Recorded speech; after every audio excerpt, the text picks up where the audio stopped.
Bismillah, alhamdulillah, wa salatu wa salam ala rasulillah, amma ba'd. Brothers and sisters, assalamu alaikum wa rahmatullah. Welcome to the Islamic Institute of Orange County. My name is Jamal Zaheen. I am the outreach coordinator here. And today we have our Zakah 101 workshop. I appreciate all 8 of us coming at the earliest convenience. So we're going to go ahead and get started. There's many different things, programs going on today. So people slowly start to come in. So we want to make sure that we get started as soon as possible. So today what we're going to do is a basic Zakah 101, how to distribute Zakah, the charity, all the details to it. So regarding the questions, are we going to do it at the end? So if you have any questions, I would suggest is so that we can finish on time. This is about a 3-hour workshop, so 10 a.m. to about 1 p.m. Zohar is 1:15, so we're going to probably go till about Zohar time. If you have questions, I would suggest to write them down because come 1 o'clock, you're probably going to forget the question. So make sure you do your best to write down the question. This is also going to be live streamed for those of you, if you have family or friends that are not able to make it, it should be live streaming right now on IIOC Outreach. So you can go ahead and log into that. And so we have today with us Shaykh Mustafa Umar. He is the Director of Outreach and Education here at the Islamic Institute of Orange County. He's also the Director of California Islamic University. Just by show of hands, how many of you are familiar with Cal Islamic University? A few of you. Okay. So I'll have Shaykh Mustafa later on speak a little bit about Cal Islamic University. This event here is on behalf of IIOC, the Outreach Department, and California Islamic University. Without further ado, it's my pleasure to present Shaykh Mustafa.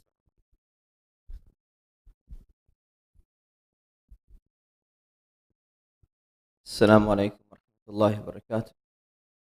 Thank you for coming on a Saturday morning to learn about Zakah, which is an essential pillar of Islam. May Allah reward you, may Allah accept our intention and educate us to practice the guidance that He has sent down for us. I mean, inshallah. Further? Better? Alhamdulillah. So, before we begin, Jamal has already explained some of the rules in terms of the reasons why I take questions now at the end, because usually I get so many questions, especially on the question of zakah, and all of these things are usually questions which we're about to answer, and it usually just takes up a lot of time. So that's the reason why we're going to do that, inshallah. Second, sisters, if they want to move up, feel like we're in like a long auditorium or something like that. When I move up to the front, it would be nice, inshallah ta'ala. Still have a lot of distance. Inshallah, you're good. All right. Bismillah, alhamdulillah, wa salatu wa salamu ala rasulillah, wa ba'd. So let's start with the definition of zakah. Right? So what is zakah? Zakah is a specific charity which Muslims are required to pay, and they're required to pay that charity once a year. And only Muslims who are well off are going to pay that charity. That's pretty much what the definition of zakah is. There's a certain threshold of wealth, which means that you're well off. You're generally considered to be, pretty good, or you could say rich, but rich in the Islamic term sense, right? You're wealthy, and you have to pay a certain amount of charity every single year. Now, the amount that you're going to pay is specific to the needs that are actually there for the poor people. So there's a specific amount. So let me start off with an example. Okay, Brother Muhammad, he has $10,000 in his bank account. After 1 year, he has to give 2.5% of the $10,000 in charity. How much money is that? $10,000. $250. So he has $10,000. He has to take out $250. He has to give that much money in charity. That's what zakah basically is. Let's talk about why do we do this, right? What are the benefits of zakah? Zakah has a lot of benefits.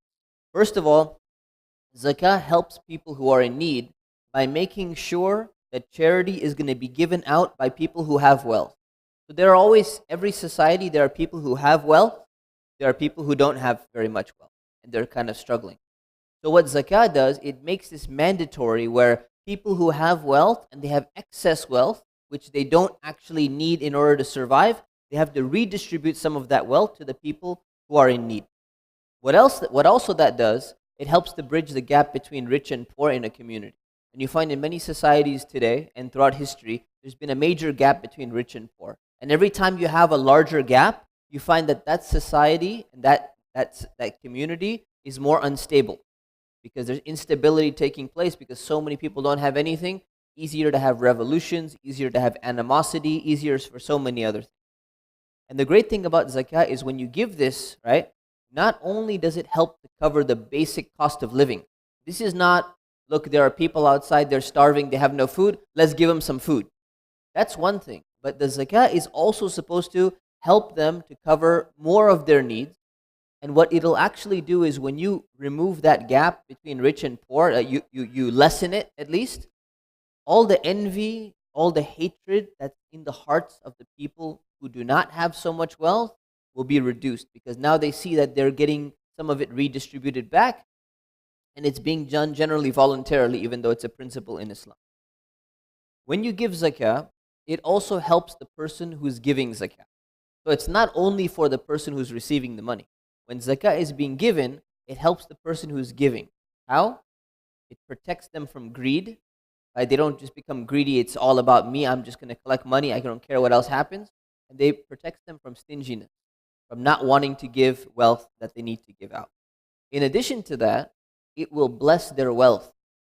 So it gives what's called barakah in their wealth. Barakah means that the amount of benefit that they can get from their wealth is going to be multiplied. And this is a gift from Allah. Only Allah can provide this. So the person has $10,000 in their bank account, another person has $10,000 in their bank account. This person is giving zakah, this person is not giving zakah. When this person goes and buys some things for their family, for their household, goes and buys a gift for his wife, he buys a gift for his children, comes back home, family is very happy, thank you so much for the small gift. The other person goes and spends double the money, buys a gift for his wife, buys a gift for his family, his kids, and they're very upset and they say, you know what, this is all you gave us, and they're ungrateful, they're not happy. Why? Because this person had no barakah or no blessing in their wealth. This is something you cannot just measure. This is something that comes from Allah. And the more we fulfill our responsibilities on our wealth by paying zakah and giving other charity, we get more barakah or more blessing in that wealth, and more benefit comes from that wealth, rather than just having a number there. So when we look at wealth, it makes us understand that it's a blessing. Wealth is a blessing from Allah, but it's also a test from Allah. It's a trial from Allah. And what zakah does, it helps people to become accustomed to giving charity. People are not used to giving charity. It reminds them, it gets them used to giving charity. You start to get in the habit. Now once you give zakah, you kind of feel a little bit more comfortable. Hey, I can survive by giving out this $250 or whatever else you're giving. And you start to feel, you know what, I should be giving more in charity. There are people who are out there who have not been blessed by Allah like me, and it's a test from Allah for me. So they give something a little bit more. And what it also does is it actually teaches people how to invest their wealth. So if you think about this, right? If everyone who has savings has to give 2.5% of their wealth in zakah, and their wealth just sits in a bank account, and you're not allowed to take interest because you're Muslim, what's going to end up happening? Every year your wealth keeps going down by 2.5%. It goes down by 2.5%. So Allah doesn't want that. He doesn't want your wealth to just keep going down, but there's another thing. He wants to make sure that you're investing your wealth so that it's somehow going to multiply, and you should be trying to make more than 2.5%, so that you're paying zakah from your earnings on top of your capital, so that your wealth doesn't just decrease with zakah. Right? If you look at, anyone seen the cartoon show DuckTales? You were young? I've seen DuckTales, right? You know Scrooge McDuck, he's got like a giant vault where he has gold coins and he swims around in it and all of that. What is he doing? He's hoarding his wealth. He doesn't want to invest it in something. It belongs to him, and he's just happy about that, right? What happens is when institution of zakah, we don't think like that, because if he kept on giving 2.5%, it keeps diminishing. So he's encouraged automatically to invest it in some type of investment. What does that do? It allows wealth to recirculate within society. And the more it recirculates, other people benefit from it rather than just that person and hoarding that wealth just for themselves, right? So that's the goal. The goal is to break at least 2.5% on whatever investments you're getting, so the zakah is not going to be paid from your capital or from your savings. So that helps the entire community. Now, the amount of money that we pay in terms of zakah, it's usually equal to the needs of what poor people are required in a society. You take an average society and you look at zakah, and you say, if everyone were to give 2.5% of their savings to the people who are in need, poverty would be gone from that society. And this is something that has actually happened in the past. In the time of Umar radiallahu an, and the time of Umar ibn Abdul Aziz, zakah was given by everyone. It was distributed properly back to the people who needed it, and poverty was almost eradicated in most of those areas in which they were in control of. So if you look at example today, just to prove to you that this works, the system works very well, right? In 2015, right, I didn't check the latest thing. It's about the same though. In 2015, how many billionaires do you think there were in the world? How many people have over $1 billion in the world? Okay, almost 2,000. Okay, 1,826. So there's approximately 2,000 people in the world who have over $1 billion, whether it's 1 billion, 2 billion, 20 billion, whatever it may be, right? Bill Gates and all of these rich people. So if you calculate their net worth combined, it's $7 trillion. Just 2,000 people, approximately. They have $7 trillion net worth. If you take 2.5% of that, that's their saving, not their income, that's their saving, that's their net worth. If you take 2.5% of that, we're looking at $176 billion every year redistributed to people who are poor. Now you go and you look at how many people are poor. The poverty rate, international poverty rate, is $1.90 per day. If you live off less than $1.90 per day, you're considered to be, according to international poverty line, you're considered to be poor. How many people like that exist in the world? 767 million people. If you were just to redistribute from the 2,000 billionaires back to the 767 million people who meet international poverty standards, what would that do to their lifestyle? Completely drastically change that. So the system of zakah works very well if people follow it, if people actually do what they're supposed to be doing. So that's the benefits of zakah, and there's an immense wisdom in the benefits of zakah. Talk about the importance of zakah, right? So zakah is extremely important. It's been mentioned in the Quran 82 times. So 82 times it says zakah, you have to give zakah. Why does it mention again and again and again? Because of how important it is, right? And oftentimes it's been mentioned in the same way that prayer has been mentioned. So Allah says, and establish prayer and pay zakah. And establish prayer and pay zakah. In how many times? In 32 times, 32 instances. So what does that mean? That means that according to the Quran, prayer and zakah are on the same par. They're on the same importance. So zakah is just as important as prayer. And this is why Allah subhanahu wa ta'ala keeps saying it again and again inside the Quran. So this should be sufficient for us to understand how important zakah is, right? Also, we have warnings in the Quran and in the statements of the Prophet, peace be upon him. Allah says in the Quran about people who refuse to give charity, right? Specifically zakah. He says, those people who pile up gold and silver and they do not spend it in the way of Allah, they will be given the good news or the news of a painful punishment. Sarcastic, right? They're going to be given the news of a painful punishment. And it says, a day will come when their wealth will be heated up in the fire of hell. They used to have gold, right? Their wealth will be heated up in the fire and their foreheads will be burnt and branded. That's what the Quran is saying. When people who are not paying charity that they're supposed to be doing, that wealth is going to come and torment them. The Prophet, peace be upon him, said in an authentic hadith, he said, if Allah makes somebody wealthy, He gives them wealth, and they do not pay zakah, their wealth will appear on the day of judgment like a poisonous snake, and it has 2 black spots over the eyes. And the snake is going to come around and encircle his neck and start biting his cheeks. And the wealth is going to say, I am your wealth, I am the treasure that you are hoarding up. It's a very serious warning for people who refuse to pay zakah, who refuse to give the charity that Allah subhanahu wa ta'ala has told them that they must be doing. Okay? So now that we understand the importance of zakah, let's move on to who needs to pay zakah. Right? Who is obligated and required to pay zakah? So first of all, every mature Muslim who possesses the minimum amount of productive wealth is required to pay. So let's take a look at that. Okay? So Muslim, okay? Non-Muslims are not obligated to pay zakah. Even if they live under a Muslim government, they're still not obligated to pay zakah. So this is something that's taken from Muslims, and it's something that's given back and redistributed to Muslims. Because if it's taken from them, it should be redistributed back to them. Number two is every mature Muslim. So that means that children or someone who's, let's say, mentally handicapped or something like that, who the type of people who don't have to pray, the people who don't have to fast, like children don't have to pray because it's an act of worship. They're too young to think about that. People who are mentally insane, mentally handicapped, they're not required to pray. So because zakah is an act of worship, they're not required either to pay zakah.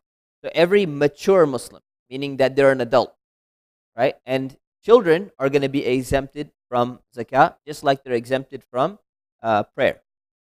So this is the way that all the other acts of worship are. When it comes to Hajj, children don't have to go. When it comes to fasting, they don't have to fast. When it comes to prayer, they don't have to pray. But at the same time, we must understand that if the wealth of a child is being invested, right? Let's say a child has a lot of money that went into their possession, and someone is investing the wealth for them, then they should go ahead and pay zakah from that wealth. Why? Because the reason why they're being exempted, because children don't have the ability to make financial decisions. And if they had money sitting in a bank account that belongs to them, what's going to happen over a period of years? It's going to keep diminishing with the 2.5%. By the time they reach maturity and become an adult, they've lost so much of that money that actually should have been theirs, and no one was managing that wealth for them. But if someone is managing the wealth responsibly for them, then it's recommended that they pay the zakah from that wealth as well, because it is increasing over time. Okay. Okay. The minimum amount. So let's talk about the nisab. This is a very important term that's being used whenever we talk about zakah. It's called nisab. Nisab is the minimum amount of what qualifies you as being wealthy. So if you are over this threshold, you're considered to be wealthy. Even if you're not rich, you're not driving a top of the line Mercedes, Islamically, you're considered to be wealthy enough that you have to pay zakah. And if you're below this level, you don't have to pay zakah. Okay? So that's kind of what this minimum amount or this minimum threshold is called, the nisab. This minimum amount. So that minimum amount is basically I'll talk about that. The minimum amount is 3 ounces of gold. Okay? 3 ounces of gold, which is 85 grams of gold. This was specified by the Prophet, peace be upon him.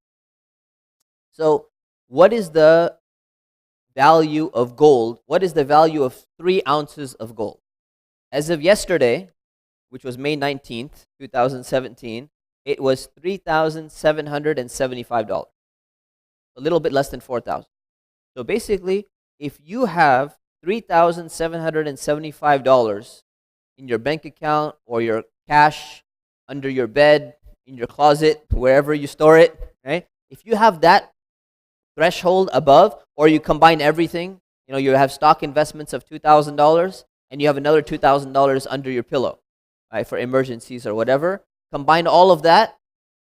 That means you're above the level, you have to pay zakah. You are required and you're obligated to pay zakah. Now, just a note, some scholars, they say that it's not 3 ounces of gold. It's not the amount of gold, right? It's not 85 grams of gold. It's 595 grams of silver instead of gold. Now, the reason why they say that is because the value of gold, 595 grams of silver, used to equal 85 grams of gold. But what's happened is over time, it's completely changed. The value of silver has completely devalued. So if you look at the value of silver today, 595 grams of silver is like $50. Right? Whereas 3 ounces of gold is about $4,000. It's like $40-50 versus $4,000. It's about 10 to 1 almost. Right? So there's a big difference. So if everyone who had silver, for example, had to go and pay and use the silver value, anyone who has like $400 $400 in their bank account excess, they would have to be paying that zakah, which is going to be very difficult for a lot of people. So the standard has changed, which is why the gold level seems to be much more on par with what the original ruling should have been, right? So that's why some people say that this is the opinion of Imam Abu Hanifa and all of that because it's better for the poor. I've actually done some research on this. And it turns out that that's not actually what he was saying either. So I can give you that research if you're interested. So it's better to use the gold standard. This is the threshold of 3 ounces of gold, inshallah. Now the thing is, the gold value today fluctuates on a daily basis. So what you should do is you should go and you check the spot market price of gold. Very simple. You go to any website, just go to Google and type spot market value gold per ounce. You find it, multiply by 3 ounces of gold. That's how you know exactly what the minimum amount is going to be. Right? So there's different values of gold. So you look at the spot value, and I can explain why later if you're interested. Right? So you do that, and any distributor can tell you what the gold price is. Okay? So that means that a person is going to be paying zakah, so if they meet that threshold. But also, they must possess that amount, the minimum amount, what's called the nisab, for an entire year. Now, an entire year is a lunar year in the Islamic calendar. So it's 354 days, not 365 days. So what that means is let's say somebody had $2,000. They're below the threshold, right? And then 6 months later, they get another $2,000, and now they're above the threshold. Do they have to pay zakah immediately? No, because 1 year has not passed yet, right? So they have to wait. It has to be there for an entire year, all right, before they're going to be obligated to pay zakah. So I'm going to give some more examples on that, but hopefully that part is clear. Now, what does this do? There's a great wisdom in this. See, when you don't have to pay zakah immediately when your wealth comes into, immediately when you pass this threshold, what it does is gives you the opportunity to invest your wealth. Now you have time to take the money. Now that you've passed the threshold, you're considered to be somewhat well off. Now you have time to invest your wealth. You can't, if you just paid it immediately, you haven't even had a chance to invest it in anything, right? So now you get time to invest it, so it increases and you can pay your zakah from the profit that you actually incurred. And also, many investments, especially in the past, they were seasonal. So sometimes there's more investment in summer, less investment in winter, or vice versa. So what this also does, it allows all 4 seasons to pass on the money you have so that your investments can actually get some profit. You can actually reap some profit from those investments. Okay? Now, the last thing is that zakah is not obligatory. It's not mandatory until you have full control over the wealth that you possess. So you have to have, this has to be your money. You have to have full ownership, and you have to have control over the wealth that you have. If you don't have full ownership, if it's contingent ownership, or someone says, you know what, hey, I think I'm going to give you a gift tomorrow of $3,000. 80% chance, right? You don't have to pay zakah on that, right? Another example is that many companies, let's say Muhammad works for a technology company, okay? And when he joined the company, they give him a salary and they give him stock shares in the company. Now what happens is there's a way that certain startup companies, they give their employees special type of stock shares. What they do is they say, okay, we're going to give you this much stock share, so if you work hard, our company becomes successful, you will own part of the company, so you're also going to benefit from the stock shares going up. But if you leave the company before X number of years, let's say Muhammad, they told him, if you leave your job, if you quit your job before 3 years, those shares are going to be reclaimed by us, so they don't belong to you anymore.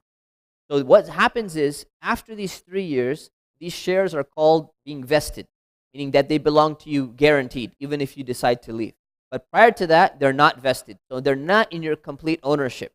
So if Muhammad decides that, you know what, in his second year or in his first year of employment, he has these shares, but they're not vested yet, does he have to pay zakah on these stock shares which are not vested yet? No, he does not, because he does not have full ownership.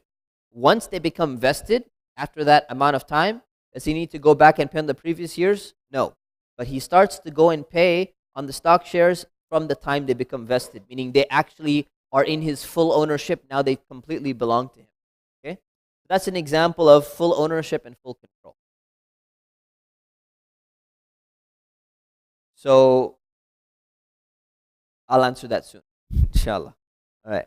So yeah, coming to that. So next thing is how to calculate zakah on money. So how do we calculate? Zakah? Right. So basically, this is the way it works. The first time somebody acquires enough wealth that puts them over the nisab, the minimum amount for zakah, they should mark that date on their calendar, right? And then after one lunar year, they look at how much wealth they possess. And they say if they still exceed that amount of nisab, they're going to pay zakah of 2.5%. Right? So that's basically the way it's going to work. Right? So let's take an example. Who do I have here? Ali. Okay. So Ali gets his first job in January, and he's making $1,000 a month.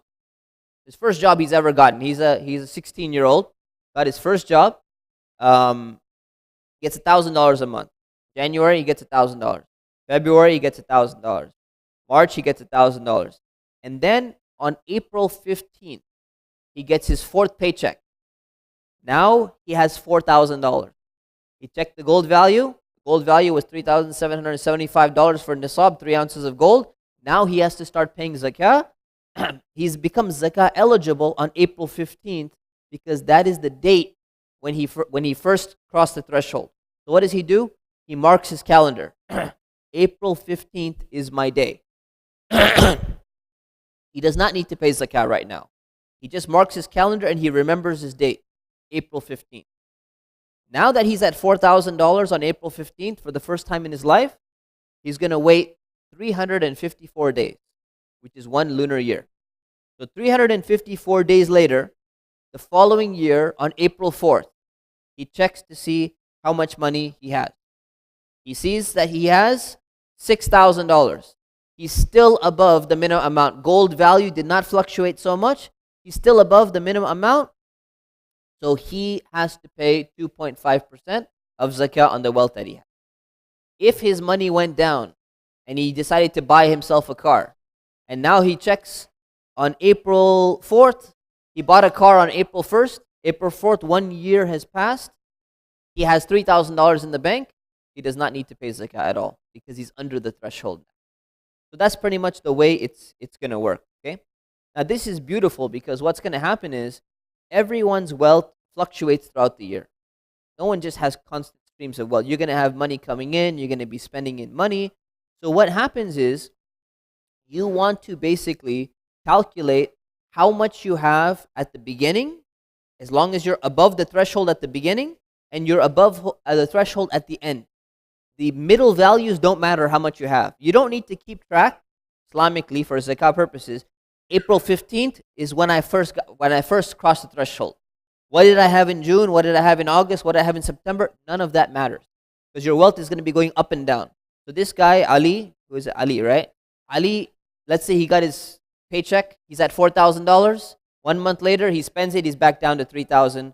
Afterwards, he gets some more money. He's back up to $5,000. Then he goes back down to $3,000, $2,000, back up to $6,000. Don't worry about anything that happens in the middle. It's only the two ends of the year. It's like a fiscal year, basically. You care about the ends. That's all that matters. So on April 15th, Ali had $4,000. He's above the threshold. On April 4th, the following year, Ali had $5,000. He's above the threshold. He has to pay zakah. Even if he kept on dropping below the threshold in the middle of the year, that doesn't matter. So you mark your date. Once you mark your date, April 15th was your first date, so April 4th is your next date, right? So that's the way it's going to be. Now, when you're paying zakah, like this guy, right? The end of the zakah cycle is the amount that you're going to pay on. It doesn't matter what was there in the beginning. The end of the zakah cycle is what matters, and it doesn't matter when that wealth came into your possession. So, for example, let's take Yusuf. Yusuf has $30,000 at the beginning of his zakah cycle, whatever date that was. He has $30,000, and he has the date marked. This is when I'm supposed to pay my zakah. This is when I became zakah eligible, right? $30,000. And then 2 months later, he loses $29,000. He's down to $1,000. Okay? And then, right before the end of his zakah cycle, he gets another $5,000. So what is he up to?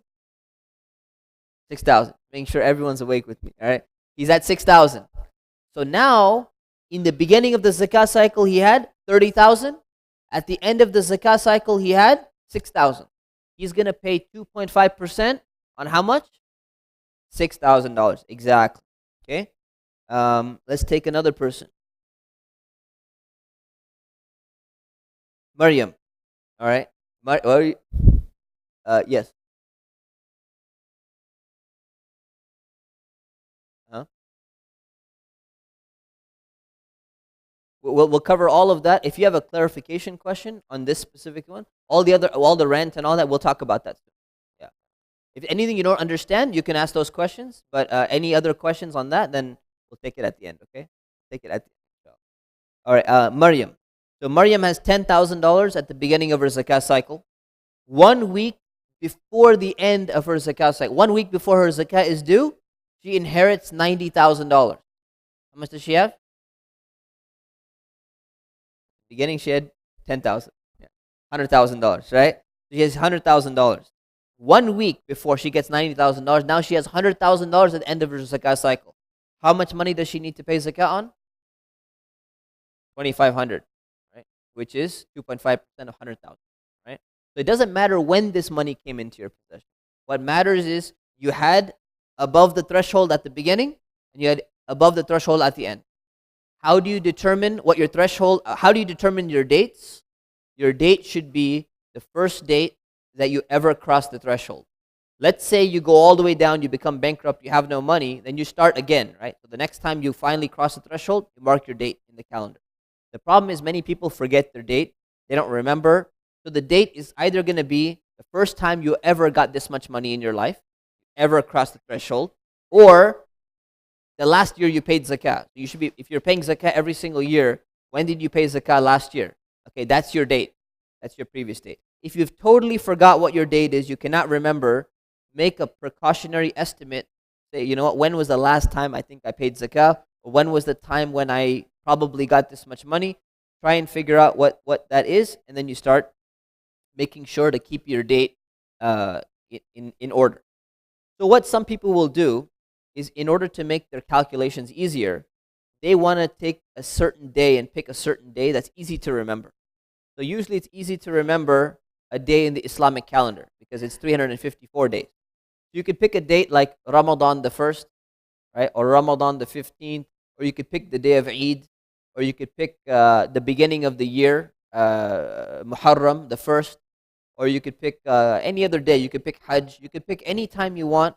And the way you would readjust, right, is you readjust by paying early, right? So what you do is, let's see if I have an example. Yeah. So Ali, he's supposed to pay zakah on April 4th. Okay. April 4th is his date of paying zakah. It's coming up just like the previous guy, right? So he possessed the minimum amount, and April 4th is the day he needs to be paying his zakah. But Ali says, you know what? April, not a date. It's easy to remember. I'm not good with my calendar. Let me make my life easier. So Ramadan is coming in February. He says, you know what? Let me just pay my zakah early, 2 months early. Let me just pay on Ramadan the 1st. And every time the following year when Ramadan the 1st comes, I'll remember, hey, I'm just going to pay my zakah in Ramadan the 1st. So that will just make his life easier. And what he can do is he can recalibrate his zakah cycle by paying early. And then the following year, it'll be on that same date. Does that make sense? Okay. Now, one more thing I want to point out, by the way, is that paying zakah in Ramadan is not something that is special. Okay, there's this idea that, you know what, everyone should pay their zakah in Ramadan because you get more reward. Right? I'm not of this opinion. The reason why is because if Ramadan was a special time to pay your zakah and everyone paid it, first of all, the Prophet, peace be upon him, would have recommended people to pay in Ramadan, which he didn't. Number two, the companions of the Prophet, peace be upon him, they would have all paid the Ramadan, paid their zakah in Ramadan, but they did not. Number three, zakah is needed to be distributed throughout the year. And if it's only being paid in Ramadan, other people who are going to need it can be very difficult for them to distribute, or they're going to be delayed in their distribution. And number four, people are employed, which we're going to be talked about later, we'll talk later. People are employed, especially in the past when it came to farms and animals, they were employed to collect zakah from people. Now, if you only employ them in Ramadan, they're not going to be able to function and do their job to go and collect animals from farms and redistribute them as zakah. People need to be working throughout the year in the category of zakah. So I don't think there's any extra benefit. Giving regular charity is multiplied in Ramadan. Zakah is a mandatory charity, right? It's not even, it's a mandatory obligation. So you should not think that I only am going to wait until Ramadan to pay my zakah. And if I pay early or if someone needs it, no. Come to me in Ramadan because I'm going to get more reward. That should not be the mentality, okay, that we have. So anyways, you can adjust your date by paying early in advance if you want to, just to make your life easier so you don't forget to pay. Okay? Now, where are we? Yeah, it's advisable to mark a specific date in which you're going to pay your zakah on a yearly basis. That's what should be done to make your life easier. Yeah. All right.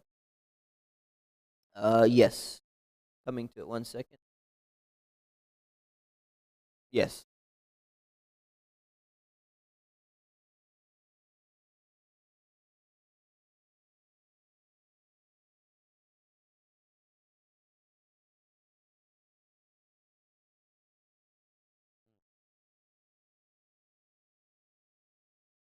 I'm gonna answer that right now. So zakah is supposed to be paid as soon as it's due. So the moment your date comes in, let's say it's April 4th or Ramadan the 1st or whatever it is, you have to be paying immediately. You have to pay on that day, right? So you should not delay. And if you delay it even 1 day, it is considered to be a sin because it's like delaying your prayer for no good reason, right? You have to pay your zakah in advance, so you should not delay it at all. But you're allowed to pay zakah in advance if you want to, right? So for example, let's say Umar, he finds a family in need 3 months before his zakah is due. He says, this person really needs the money. Let me give $2,000 with the intention of giving them zakah right now. So he gave $2,000. 3 months later, it's his zakah time that he needs to pay. He goes and makes the calculation 2.5%. He realizes, I need to pay $5,000 in zakah. I've already given $2,000 in zakah early. Now he only needs to pay $3,000 more. So you can pay zakah early if you want to. And if you wanted to do it every month or you wanted to do it every quarter or however you want to do it, when your zakah cycle comes, what you do is you check and say, how much money of zakah am I supposed to be spending now? You check and you see how much have you given in the past. You offset it and you say, okay, I'm good. I've taken care of zakah. And you can always overpay a little bit of zakah because zakah is the minimum amount of charity. You're supposed to give a little bit more in charity anyways. You're not charitable if you're paying zakah. You're charitable if you're giving more charity on top of the zakah. Right? So it's always good to kind of round up, add a little bit extra in there, and it's going to go to people who are in need anyway. Okay? So you can pay zakah in advance, but you should not be delaying your zakah. But even if you delay, you still have to pay it. Right? Now, every individual is responsible for paying their own zakah. Right? So you own money, you pay your own zakah. Each spouse, husband and wife, they're responsible for paying their own zakah. Adult children are responsible for paying their own zakah as well. So they need to be taught that, hey, you're an adult now. You have your own job now. You have your own money now. Even though you're living in my house, let's say they're living with you or you're taking care of them, they still have their own money. They still have their own bank account. They're responsible for paying their own zakah. You need to teach them how to do it. And the problem is one of the problems we have is that a lot of parents, they don't really teach their kids how to do this. Oh, I just paid it for you. I took care of it. They don't even learn life skills of like how to manage money or something like that. There's a lot of benefit to actually teach even younger children just to how to pay zakah so they get a feeling of what zakah is, and they're giving out some charity as well. When it comes to partners in business, let's say there are business partners and they each own shares or a percentage of a certain type of business. They will also individually pay their zakah. Let's say, for example, there's 10 people and they own a home that's going to be sold, and each of them owns a $30,000 share. The home is $300,000, 10 people sharing in the ownership of the home. They each own $30,000 of that home, and it's on sale, and they're about to sell it, so they're paying zakah on it. So what will happen? They have to pay. Each of them will pay from their own $30,000. Let's say the home is $30,000, right? Which means it's definitely not in Southern California, right? So this is the home is $30,000. 10 people own this home jointly, right? They each own $3,000 share. So what's going to happen is, if let's say they have no money at all, let's say Muhammad owns one share, he has no other money, all his money is in this home. Does he have to pay zakah? No, because he's at $3,000, which is under the minimum threshold, so he's responsible for paying his own zakah. They don't need to come together and say, look, from this house we're going to pay zakah from the house. No, it's from his ownership percentage himself, right? And scholars have some different opinions. Okay. Let's move. Is there a clarification?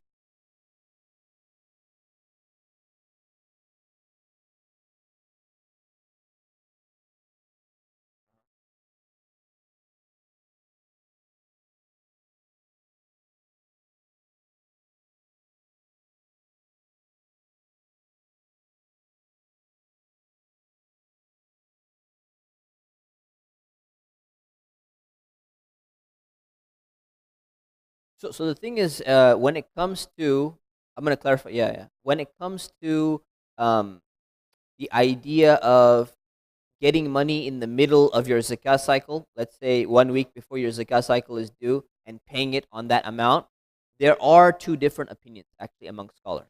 And what happens is most scholars now have adopted the opinion, the one that I've given you, because they say this makes more sense in terms of what really defines the wealth of a person. Otherwise, it would entail every single person needs to keep a separate individual account of every single time they get money. Every paycheck, let's say they have a weekly paycheck, they have to have a separate year nisab for every single paycheck, which is like crazy, right? So that's why people said this doesn't make any sense, especially in this age of, paychecks where we get money on a regular basis. It's not practical, and it doesn't really make sense to follow that. So it's good to clarify that to a lot of people. Well, this should be done. Okay. Continuing. So the type of wealth that zakah is due. So this is actually, there's basically three main types of wealth that you need to really focus on. Things you own are either going to be for your personal use. They're going to be cash, liquid cash, bank accounts. They're very liquid type of forms of currency, or investment.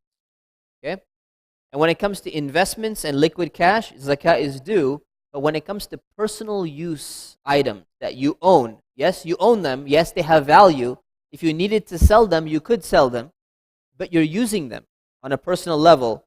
You do not have to calculate those into your zakah. Right? So things like, where are personal items? Things like your housing that you're living in, your clothes that you wear. Doesn't matter how many clothes you have, right? The food that you have in your fridge, furniture that you own, transport vehicles that you have, recreational vehicles. You got some jet skis in the garage, and you go to the lake and you go around. Your surfboard that you have, books. So you have a lot of books, encyclopedias and all that. They're quite valuable. Weapons, gun or something like that. Tools that you have, devices, all your computers, your tablets, everything. All the other living essentials that you have for personal use, they're all exempted from zakah. You don't have to calculate those into your calculation. So let's say you have $10,000 worth of books in your home. You have a really nice library, but you have $5,000 in your bank account, right? Do you have to calculate the $10,000 value of books? No, because they're personal items, right? Now, if you really need that money, you might want to sell some books, because if your family doesn't have food to eat or something, you better sell those books, right? But generally, you don't calculate it. Now, the reason why you don't calculate it is because zakah, as a principle, is supposed to be on productive wealth. Wealth that can be invested or is likely to grow. Whereas whatever you bought for personal reasons, it's not productive, meaning you cannot make a profit off of it, because it's sitting there, it's kind of stuck in personal use mode, right? So you're not able to actually invest it in some way.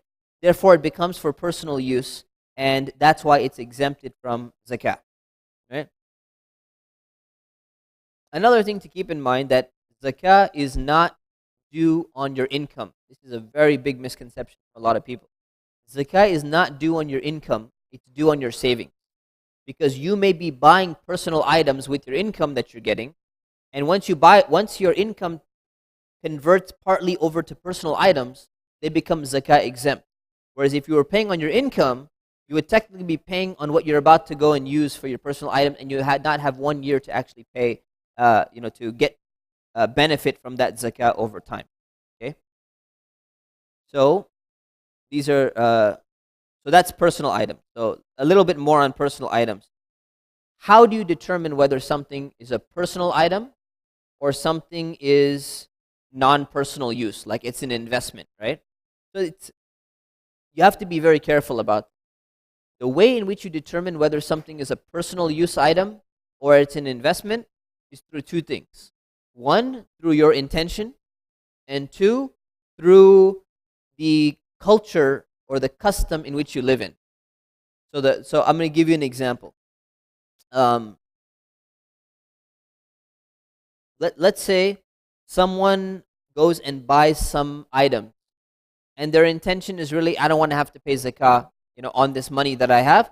Let me go buy something and I don't have to pay zakah now. So someone's intention is to kind of get around zakah with a little trick, right? They can do something like this. I'm not trying to teach you how to do this because it's not valid. You're going to be responsible in front of Allah. Let's say Hassan, he's got a lot of money in the bank, and every year he doesn't like to invest his money. He just wants to keep $100,000 in the bank. He says, stock market is too risky, real estate is too risky, I don't want to invest in all these things, but I want to keep paying zakah every year, right? So let me find a zakah shelter. There's tax shelters. Let me find a zakah shelter. So he gets the idea. He says, you know what? I think diamonds would be a good zakah shelter. Let me go buy some diamonds. He goes and buys $100,000 worth of diamonds, and he keeps them at home, and he kind of arranges them in his closet. He says, you know what? This is like a decoration in my house. It's a personal use item. But he knows his real intention is he just wanted somehow to find a zakah shelter, right? Because what do you do with diamonds, right? You're not going to sit there and just like stare at them and look at them, right? $100,000 worth of diamonds. So this is not a personal use thing. So when people say, oh, zakah, diamonds are zakah exempt, that doesn't make sense, but gold is not zakah exempt. If you've ever heard this argument, it comes back down to, is your intention to have a real personal use item or it's not? Are you trying to find some commodity to go and escape from zakah or not? Right? So let's say Hassan, he has this idea and he goes, well, these are personal use diamonds. Every week I go and I look at them and I admire them, and it's very nice. It's like my books. I have a bunch of books. I look at them. I don't read them, but I own them. They're zakah exempt, right? Okay, so my diamond should be zakah exempt as well. I look at them, but he knows that anytime he needs money, he can sell these diamonds and he can get his cash back. So for him, this becomes like a zakah shelter. And there should not be any zakah shelter. Tax shelters, take them all if you want, right? Zakah shelter is between you and Allah, right? So you don't want to do that. So in reality, his intention was not for personal use. Therefore, it's considered as an investment. And he needs to pay zakah on that money. But let's take Maryam. Let me answer Maryam. Let me get to Maryam. So Maryam, she goes and buys some emeralds and some rubies. I know this is a weird example, but she buys some emeralds and rubies, and her intention is actually decorating her house. So she puts them on the wall and part of her paintings, and she makes something really nice. It's like part of her decoration or something like that. So she has precious stones, but her intention is actually for decoration purposes. She does not need to pay zakah on those things because they are for personal use. Whereas the other guy, his intention was not really for personal use. And no one really goes and buys that much, $100,000 worth of diamonds for personal use to keep inside. When they do it, it's for investment reasons, right? Or as a store for wealth, some type of investment. So he would need to pay zakah because of his intention. She would not need to pay zakah because her intention is clear that it's more for personal use or decoration purposes or something like that. So when it comes to determining whether something is for personal use or not for personal use, it matters the intention of the person and also the society in which you live in, right? Yes, you can understand people might buy some precious gems to decorate some aspect of their furniture or something, right? But they would not have like a bag of diamonds that they just simply glance at. So your culture and your intention plays a role in determining whether you're going to pay zakat, whether it's personal use exempt or not personal use exempt. Okay. You have a clarification question, or did that answer it?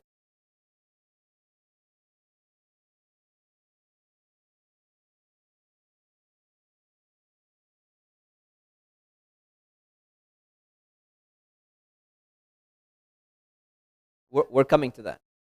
We're coming to that. Okay. That's why I said most of it. So if there's any clarification where you don't understand what I just said, that's the time to ask the question. Otherwise, we're gonna cover everything else. Inshallah. Okay. Um. See what time is it? Looks like we need a break. Yeah, I think we need a break. 5 or 10 minutes. 10 minutes. 10 minutes, inshallah. So take a 10-minute break. We come back at 11:05, inshallah.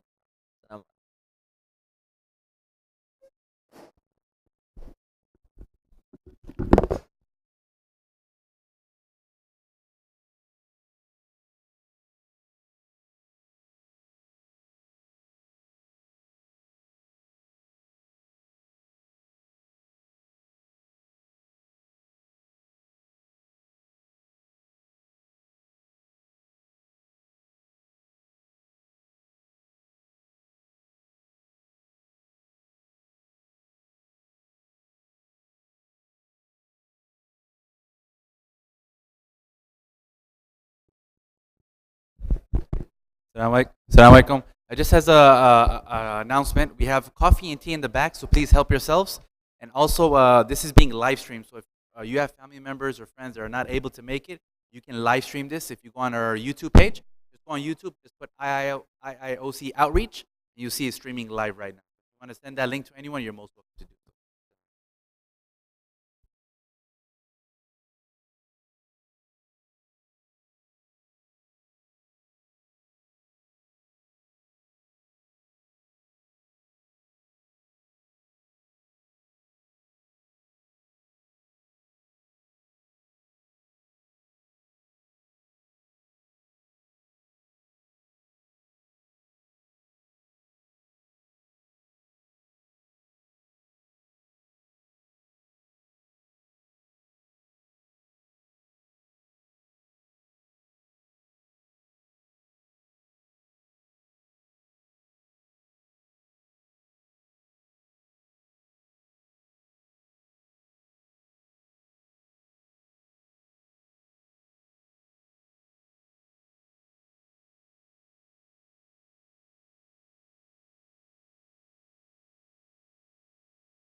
All right.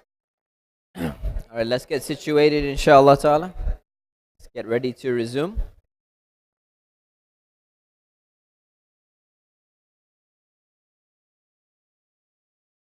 Okay. So before we resume, I was asked to make a quick announcement about our school. So our school is California Islamic University. We put some brochures for you up there. And basically what we cover is we cover many Islamic topics. This is actually one of the topics that we cover. One of the weeks from our, it's 1 week from a 10-week class that we have.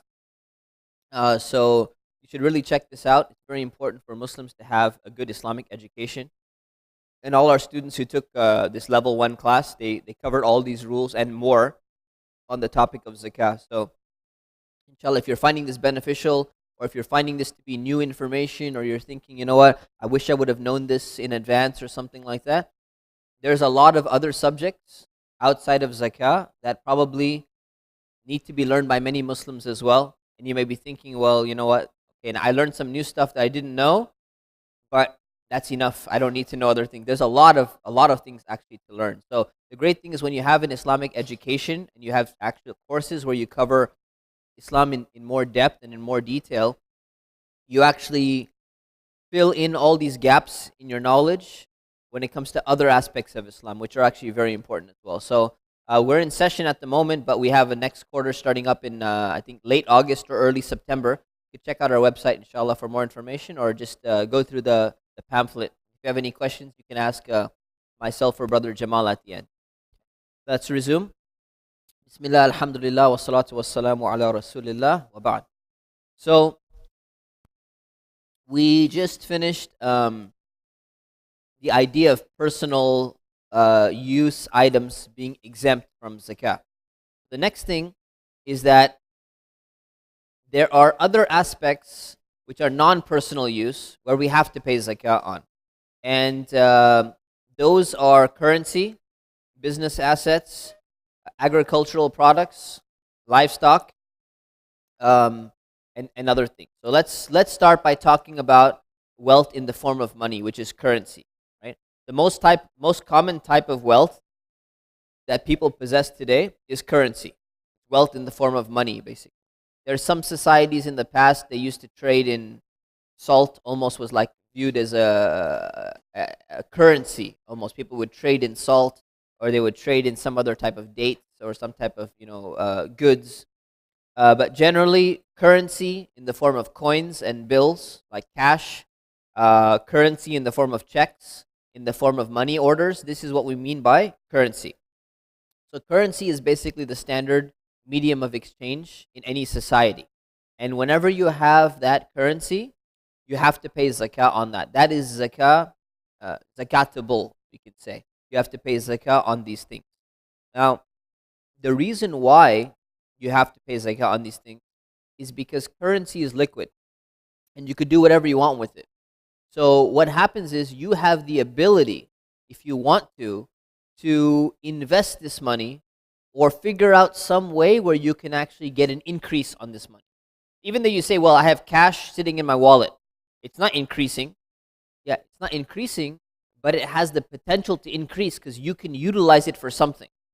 If you use that cash in your wallet to convert it into a personal item, you go and you buy a book and you put it on your bookshelf, now the book is not zakah eligible anymore. It's not zakatable. You don't have to pay on it because it's been converted to personal use. It's stuck in that form. But as long as the cash is sitting there, you could put it in an investment. So it's viewed as a potential investment where it's liable to grow, and therefore you have to pay zakah on that. It's your responsibility that you decided to keep it in currency form, and you decided not to put it in some type of investment that's going to grow over time. So that's why it is necessary to pay zakah on that. Same thing. Checking account, savings account. So the same thing applies to all the other type of accounts. You got coins, bills, checks, right? And then you have the store for the currency, checking accounts, savings accounts, CDs, which are not supposed to have it anyways because it has interest. But if you have it, whatever it is that represents anything like this, it's considered to be zakatable. It's a store for that form of wealth. Now, if you put currency aside for any reason, right? Let's say you say, Well, okay, I'm saving for my own marriage. So every month I put aside $3,000 in an envelope, and I put that money on the side, and that's for my upcoming marriage, because marriage is becoming expensive, and these hotels keep getting more and more expensive. I have to compete with my in-laws, or my family members or whatever. So I need to save up for marriage, otherwise no one's gonna marry me. The guy puts $3,000, or the girl puts 3,000, or whatever it is. They put it in an envelope. They say, this is my special savings for marriage. Do they still have to pay zakah on that? Absolutely, because it's still considered currency. So it doesn't matter if you put it aside for some reason, it's still in your possession. If you had an emergency situation, you needed that money, or you say, you know what, really good investment. This is awesome investment coming up, 300% return. The guy goes, oh, forget marriage, man, 300% return, I'm going for that one. Right? Something like that, he still has the potential. So it's still in your ownership, you have to pay zakah on that. If you say for school expenses, you're putting it aside, your bill is not due right now, same thing. Any other reason, zakah is still due on it, because it has the potential to earn something through investment, even though you're not currently investing it at the time. Okay, that's wealth in the form of money. Zakah is due on it. The next is business assets. So zakah is due on business assets as well. Okay, so whenever you're engaging in trade, let's say somebody has a business. We'll give a very small business example. Okay, someone has a business. There are some elements where zakah is due, and some elements where zakah is not due. So let's take an example of a guy named Ahmed. He sells honey for a living. He buys honey, he packages it, and then he sells it out, in a different way. So he has a business. He has a little store, and he has tables and all of that. I have water. So let's say he does that in that case, right? There are some aspects of his business where he has to pay zakah on them, and some aspects where he does not have to pay zakah on them. Now, it's like private ownership in the sense that the personal item that you own are exempt from zakah. The same thing is that when you're doing business, the things which you're going to be selling to get a profit from, they are going to be liable to zakah. The things which you cannot really make a profit out of directly, they're like personal items where they become exempt from zakah. So when it comes to a business, some things are zakatable, you have to pay zakah on them. Some things are exempt, you don't have to pay zakat on them. So let's look at them in detail. The first one is the merchandise. We're gonna cover them, inshallah. You have a question on them?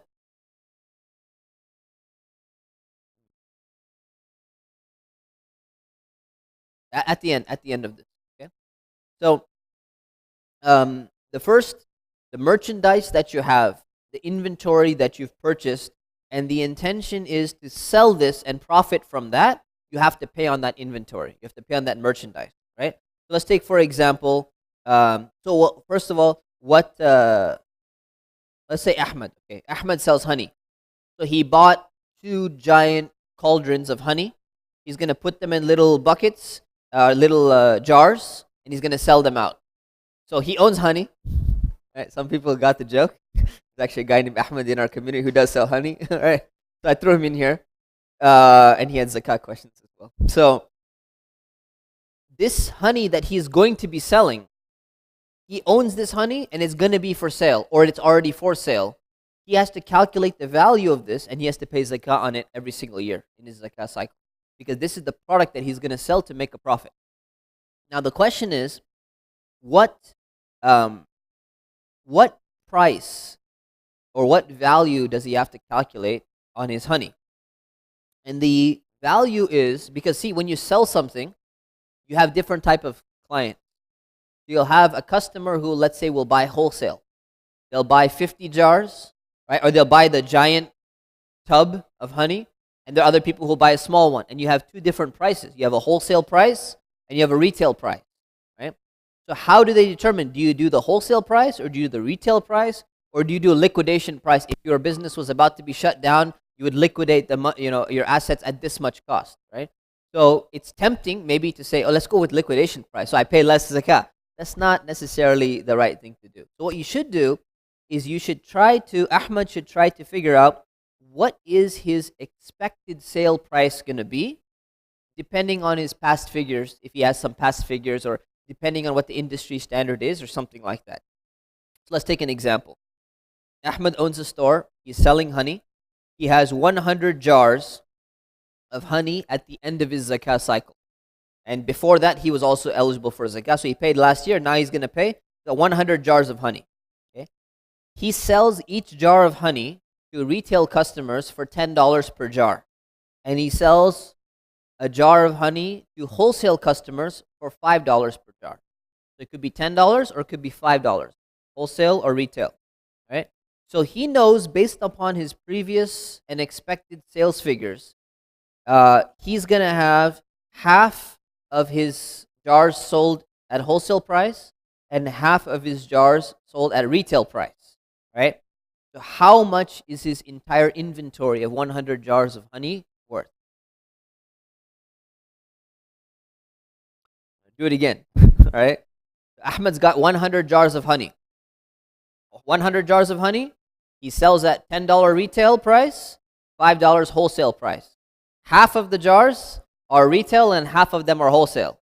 $750, right? So you got $500, right, for the retail customers and $250 for the wholesale customers. So his value of that is $750 because that's what he's expecting to sell it at.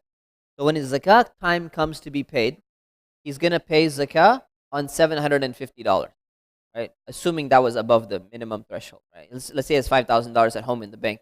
He adds the $750, now he's going to pay zakah on that. Okay, so that's when it comes to merchandise and inventory, you pay zakah on that. Then you have raw materials, which are used for the production of a product which is going to be sold, right? So let's take, for example, Zaid. Zaid owns a business where he sells shirts with printed logos. You look at this shirt, he's got like a logo here. Happens to be California Islamic University. Throw that in there, right? So he sells shirts and he gets them printed and then he sells them. So he sells the shirts with the printed logo for $10 each. He buys plain shirts for $5 and then he spends $2 to print the logo on the shirt and then he sells it for $10, right? At the end of his zakah cycle, he has 100 shirts which are printed and they're ready to be sold. And he has another 100 shirts which have not been printed yet, right? What will his value of zakah be, or his value of his raw materials and his inventory be? So let's break it up. So he's got 100 printed shirts ready to go. How much is that? $10 each, right? So $1,000. Then he's got 100 shirts, not printed yet, has not put it in, $5 each. You got $500. So $1,500. Exactly. So $1,500.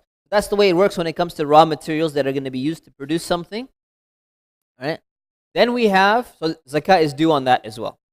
Then we have currency that the business owns. So whatever bank accounts they have in the business's name, all of that stuff is also going to be considered. And then you have receivables. So receivables which are due right now, meaning debts from other people that are owed to the business. So the business needs to pay off these debts.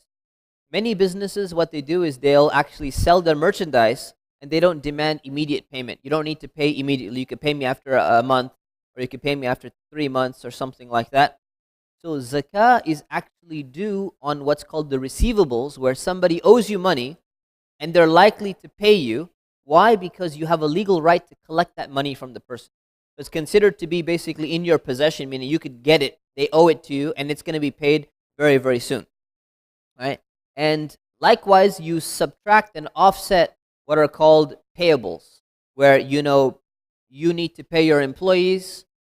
They've already worked, but you have not issued the check yet. So that's due.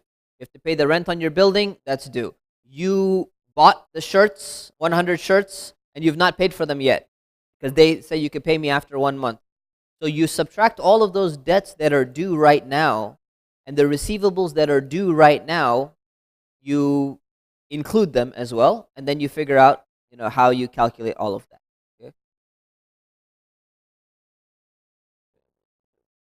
Okay. Coming to it, 1 second. Yeah, there you go. So let me finish the last part and then I'm going to take your question, inshallah. So zakah is due on all of those. Okay? Now, zakah is not due on fixed assets, which were not purchased for sale. So, for example, you own a building and you need to run your operation of your business in that building. That building is not earning you any type of benefit, right? So you need that. Let's say you have land, you need to operate your business on that land. Let's say you have trucks. So let's say you're selling honey and you have 2 trucks that you own, right? Those trucks are valuable. You can sell them potentially, but you need them to transport your honey to your customer. So you do not have to pay zakah on those things. Why? Because you're constantly using them for the business. Your business cannot operate without them, and they're not liable to increase in value technically because they're stuck being used. Even if they're going up in value, let's say your trucks are becoming very rare or your building is going up in value or something like that, potentially it could happen, but that's not the reason why you bought it for, right? So that's one. 2, operating expenses, like your machinery that you have, the equipment you have, the furniture, all the containers that you have, the packaging that you have, the computers, everything else you have. You did not buy these things in order to sell them and make a profit. You got them so that you could actually run your business, and then you could sell these other products, which is going to make money for you. And then the debts that's owed to your business, but you're not able to collect it because the customer is not able to pay you. So you know that, you know what, this guy bought 50 jars of honey from you. He said, pay me after a month. It's been a month. The guy's like, I'm so sorry, I just don't have the money right now. I don't know when I can pay you. I'm struggling in my own business. I can't really pay you right now. That debt does not need to be paid on. And we're going to go more into debts later on. So hold the questions on debts. But when generally, if you're not able to collect it, it's called dead debt. You don't expect it to be paid, or you're writing it off, basically. You do not have to pay on that. Okay? So you had a specific clarification question on that?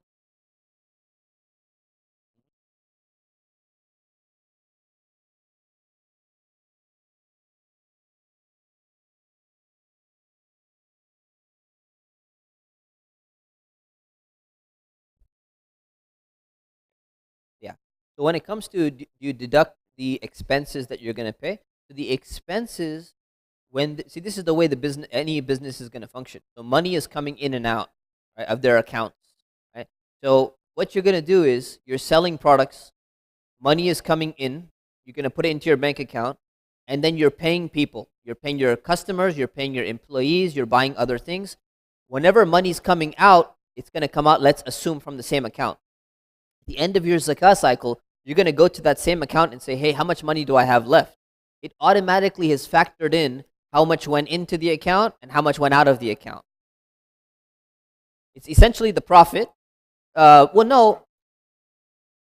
Yeah, exactly. So that's one, and then you have the inventory that's left over. Yeah, so you add 2 of these. So the only 2 things you're really calculating is the money you have, the currency you have, and the inventory you have. These are the 2 main things. And then you have the receivables as well. Many businesses have receivables. You want to calculate that as well. And that will be offset with your payables as well. Yeah. So that's considered to be like money that's due to you right now. The money that you owe right now and money that's due to you right now is going to be included and factored in as well into the business.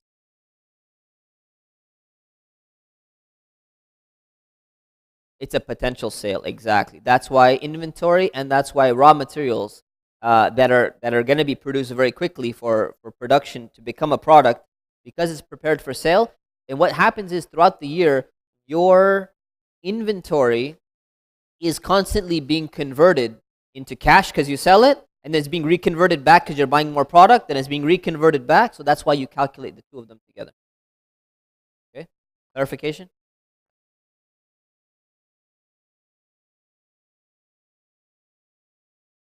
Contracts to perform a service, it depends on the contract, but I don't see it as merchandise specifically.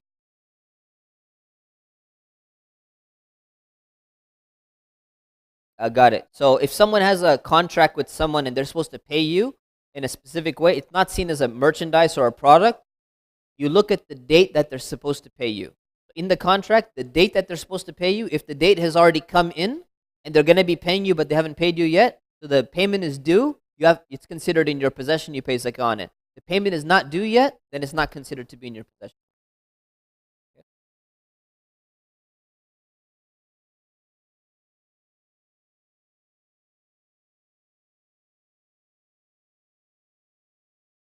Exactly. So when it comes to receivables, receivables are basically there's a due date where it's due, and then there's a payment date when they actually pay it. It's almost like your electric bill, So that you've been billed until December 15th, but you can pay us until January 3rd, right? So once you've been billed for that date, it's already been billed. You have to pay it. So that's like a debt that you owe them, even though you're given a little bit leeway to pay a little bit later. So that you have to look at when the due date is, not when the payment date is.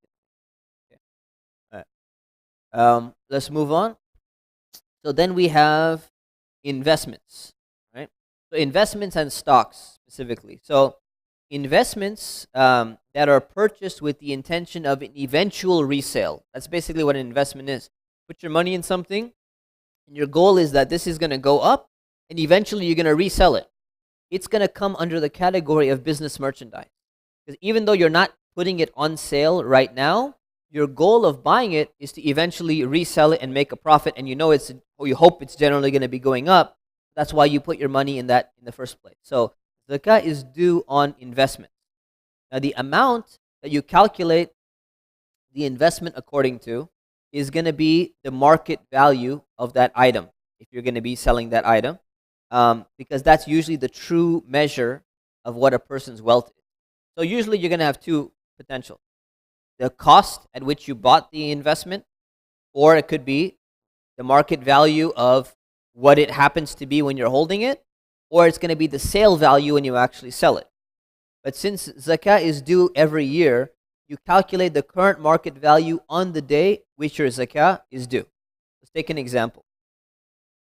Jamal, would you mind turning down the AC though? I get it straight. I end up getting sick. So yeah, I've already gotten sick twice just giving a lecture here, so I don't want to do that again. Let's take Ahmed. We brought Ahmed again. Let's use another name. Pick a name. Fatima. Okay, so Fatima, she buys a vintage car for $10,000, and she plans to sell it when the value goes up to $20,000. So she's like, you know what? I know this car is going up. It's a vintage, old, classic car. It's gonna go up. As soon as it hits $20,000, I'm gonna sell it. So she buys it for $10,000, hoping it's gonna go up to $20,000. After 1 year, it's worth $15,000 on the market. She could potentially sell it for $15,000. So Fatima decides that, you know what? I'm going to wait. I'm not going to sell it yet. I know it's going to go up a little bit more. So when her zakah is due, since its market value is $15,000, she is going to calculate zakah on the $15,000 of that car, because her goal of buying this car was as an investment. It was not just for her own personal leisure. We'll talk about that. Right? So that's going to be most of my common answers. We're going to talk about that. All right. So gold and silver. Like, I'm out of order here. Okay. So gold and silver. Gold and silver historically has been the medium of exchange in many societies, right? Throughout the world. But now gold and silver has changed. It's not generally seen as a medium of exchange anymore. It's seen as an investment. So whenever you possess gold in the form of gold nuggets or gold coins or gold bars or something like that, nobody keeps these for personal form, right? You don't go and say, well, I like to stare at my gold coins, every week. I decorate my room with gold coins. Nobody says that, right? So in that sense, they're for investment purposes. That's very clear cut. So zakah is due on those things because they're definitely for investment purposes. But if somebody owns gold or silver for personal use with no intention of investment at all, like they own gold jewelry or they have gold decorations inside their house, they have a frame and it has some gold around it or something like that, then zakah is not going to be due on these things. Now I'm going to clarify this point a little bit. So Imam Abu Hanifa, according to the Hanafi school of thought, he said, and his students, that gold and silver, you have to pay zakah on them, doesn't matter what form they're in, right? And his argument made sense when gold and silver was used as a currency. So basically what he's saying is it doesn't matter if you own gold jewelry, you have gold decorations, if you have a painting, if you have a frame in your home and the frame is made of gold, let's say it's $1,000 worth of gold around the frame, you have to pay zakah on that gold. And the reason why he was saying that is because gold was a medium of exchange. So the way he was viewing it is, look, if you needed some money, you could just take that frame down, you can melt it, make it into some gold piece, and now it becomes a medium. It's like cash. Imagine someone actually, hypothetically, you can imagine this becoming like a culture in like 10 years with the rap culture and all that. You got frames with like, $100 bills all around, You got like a guy who has a jacket on, it's got like $100 bills posted all around the jacket. You can imagine someone like that. You say, your zakah is a personal item, it's clothing. Well, yeah, but you could rip off the $100 and you could start spending it, right? So the way Imam Abu Hanifa was looking at this issue was, is it currency or is it a personal use item? So in his sense, in his understanding, it made sense what he's saying, but the reason why I don't take this opinion anymore is because now it's not a currency, right? So I think his argument is not as strong because it's not a currency anymore. So you can't, the situation has changed, right? So if you use it for cash, get $100 bills on some kind of, wearing $100 bill bracelets or something like that, yeah, you should pay zakah on them because you don't just wear them for decoration purposes. But when it comes to jewelry or when it comes to decorations, zakah is not due on them. Of course, there's two opinions on this issue. If you wanted to still pay zakah on them, it's always better to pay more. You can do that, inshallah ta'ala, if you want to do that. All right? That's gold and silver. Now, I had an example on gold and silver. Hold on. Oh, I'm coming back to it. So I'm coming back to jewelry again in a moment. So let's move on to stocks. Where are stocks? Somehow stocks have been removed. Okay, let's just talk about stocks. So stock shares are a very common investment. And what you do, the reason why people will buy stocks is that they have the intention that they're going to buy these stocks, shares in a certain company, and when their value goes up, they're going to sell them at a profit. So therefore, they're considered like investment, like any other business merchandise, and zakah is going to be due on them every single year. And you're going to be paying on the market value of those stocks. Right? Even if you're not selling it this year, you're going to sell it eventually, you still have to pay on those stocks. Okay? So that's stocks.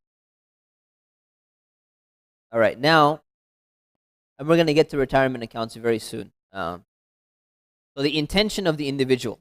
So now, this is a little bit tricky, but it's a very important issue.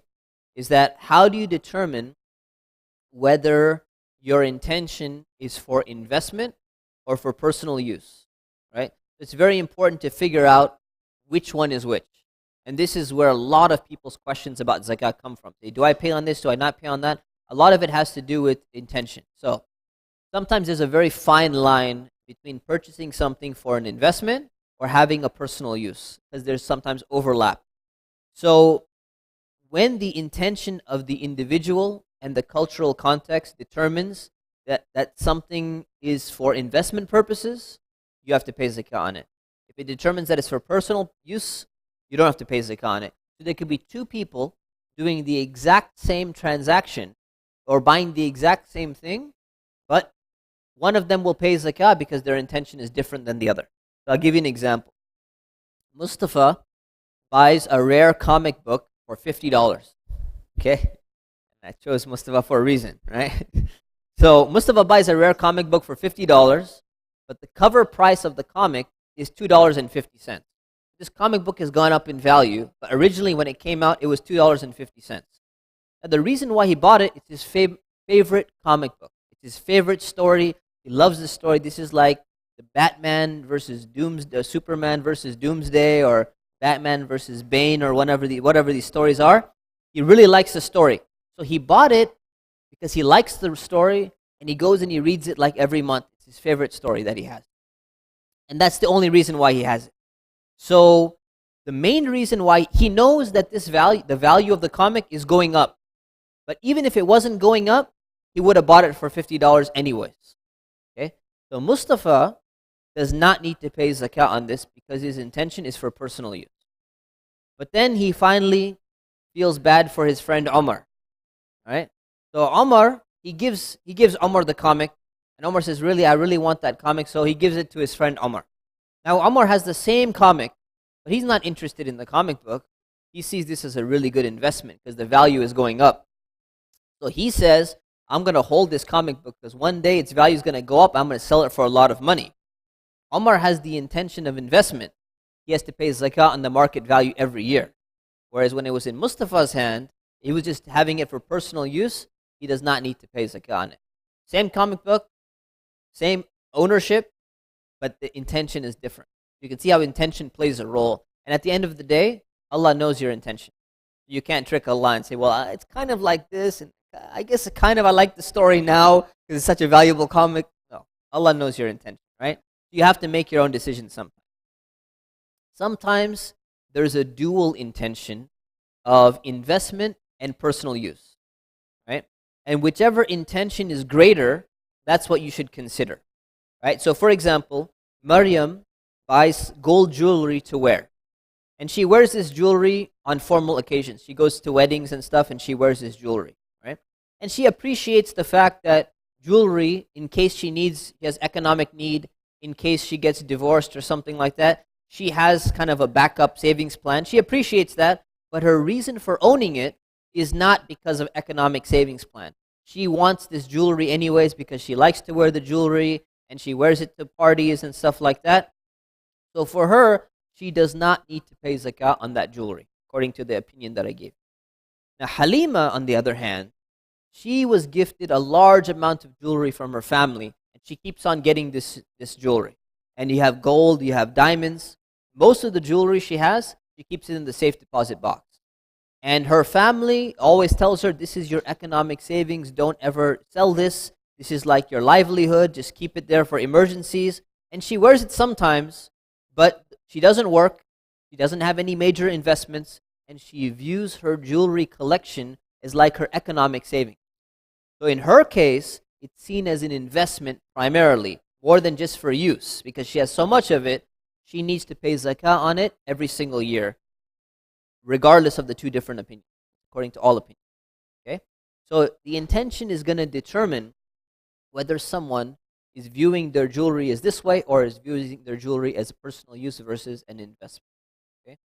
Another example of a dual intention would be the purchase of a home. Okay, now this is where it becomes very tricky.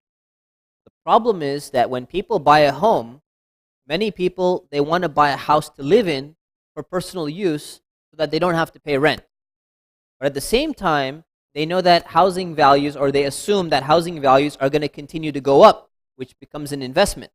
So there's an aspect of, I don't want to have to pay rent, so if I own the house, I save money on rent, but also housing values going up, so it becomes an investment as well. Let's take a look at some examples. Hussein, he buys a home for his family to live in. Housing values are constantly going up in his area, Southern California, let's say. But if the rate of increase were less, let's say he lived in Ohio or something like that, he probably would have purchased the home anyways because he doesn't want to pay rent on a monthly basis, right? So in his case, you can make the argument, scholars have made the argument that zakah is not due on his home because his intention was not just because of it's seen as an investment, but it's more like he's buying a home, even if the value wasn't going up, he's avoiding the rent payment. So it was for personal use, and you have to have a home for personal use.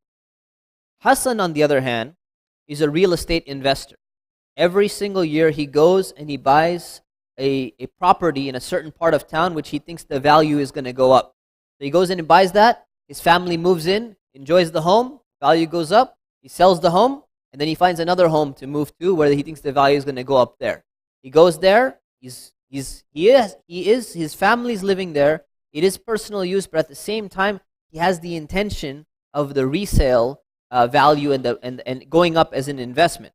So in his case, it's a little bit more clear that, you know what, zakah should be due on this because he's planning on reselling this pretty quickly. And then you have everything in between these two cases, where it becomes like a gray area. And that's where a lot of scholars differ. And actually, I'm not. I don't have a clear opinion on this because it's very hard to determine. So I think really people need to make up, decide themselves what they can do, right? So there are a few opinions on this. One is that you do not have to pay zakah at all on the property because it's personal use. The other one is you have to pay zakah on the whole property, which is very, very expensive. I mean, reduces the whole point of buying a property, or even on rental properties. Another opinion that I've come across, I haven't looked at it in detail, is that you have to pay on the increase of the investment. So whatever value your house has gone up, you have to pay zakah on that increase in value. But I've not been able to look into the logic of that, how that fits into zakah. So there's one case, there's another case I showed you, and then there's stuff in between, right? So really you have to just have your precautionary thing, but understand understand the reasoning and why people are discussing this issue and why this becomes an issue is because home properties are predicted to be rising, especially in many communities. So buying a home normally is supposed to be a personal thing, but it's also seen as an investment. So how do you reconcile the two? It's going to really come back down to your intention and what you plan on getting and how much money you're getting out of this compared to other investments and all of that. Okay. Likewise, the same thing applies on rental property. So if your primary intention was to sell the property at a profit and you just happen to rent it out in the meantime until the value goes up and you can sell it, then you're definitely going to have to pay zakah on that value because you're offering it and you're making, you're hoping that the value is going to go up, so you sell it at a profit, at a high profit. Versus your intention of buying a property was, look, I don't trust the stock market. I don't want my money just sitting in a bank because it's not earning any money. I want to buy a property. Even if the property doesn't go up, at least I'm getting stable rental income. And I don't care if the property moves or not. That's more likely a case where you wouldn't have to pay on the property itself, but just on the money that's coming in, because the money's going to go in your bank account. Then you pay off all your expenses and everything. That's going to come into your end of the year zakah calculation. Whereas the home is viewed almost like the merchandise, or not the merchandise, sorry, the equipment and the tools that are being used in a business to produce a profit. So like, for example, let's say you have a giant business. You have a $1 million machine that's producing all these things. You don't pay zakah on the machine, right? Even though, let's say, the machine is going to retain its value over time, you don't pay zakah on the machine. You only pay on the products because the machine is stuck in production mode, basically. Your home, your rental property, becomes like that machine or that equipment or that building, which your primary purpose of buying it is not for the increase in value of the home. It's just to get rental income out on a regular basis, and the rest of your capital is stuck in that home in order for you to be able to get it. So it becomes like business equipment and machinery type of thing, right? You could potentially sell it, but at the same time, it's not in the same category. I will take questions on this, inshallah. Yes.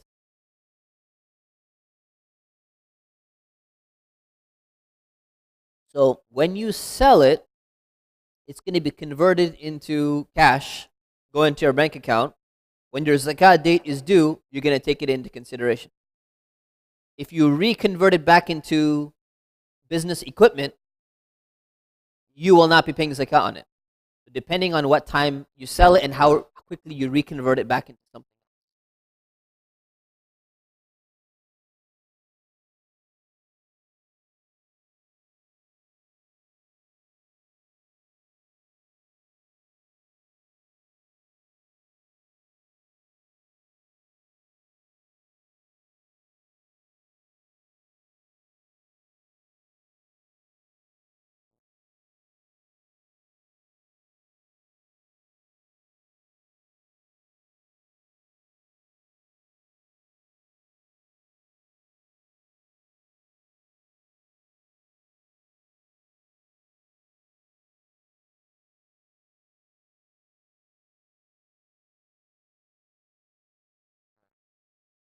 Yeah, I understand what you're saying, but I mean, you talk to actual investors who are buying properties, you'll find that their intention actually is, many of them, their intention really is, if this property did not move at all, they would still have bought it Because as Muslims, they don't want to collect interest from the bank.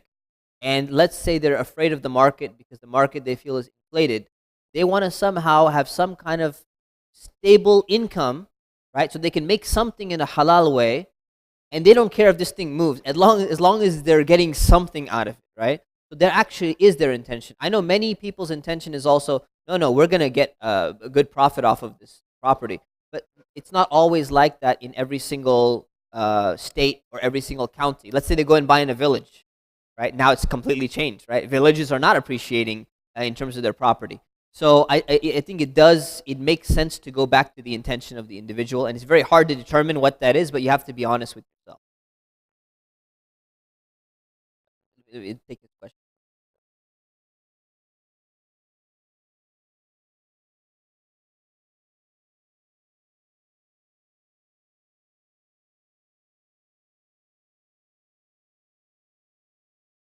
We're coming to that.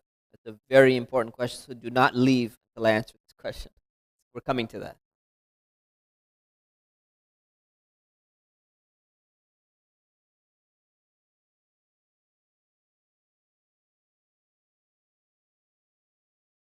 The rental property is tuition. Are you paying it? Okay. It doesn't matter what it is. So yeah. So if you have a rental property, let's say, aside from the issue we already discussed, the money that's coming in every month, it's going to go into some bank account that you have, right? Whatever you do with that money, let's say you spend it. If you spend it all on books and jet skis and whatever, at the end of your zakah cycle, you look at how much money is left in that account. If it's gone, it's gone. If you use it to pay tuition for your child for their college expenses, it's gone now. So it's basically been converted into cash. Whatever's remaining on that cash at the end of your zakah cycle is what you're going to pay zakah on. Okay. Good. Let's continue, and then we'll take a break.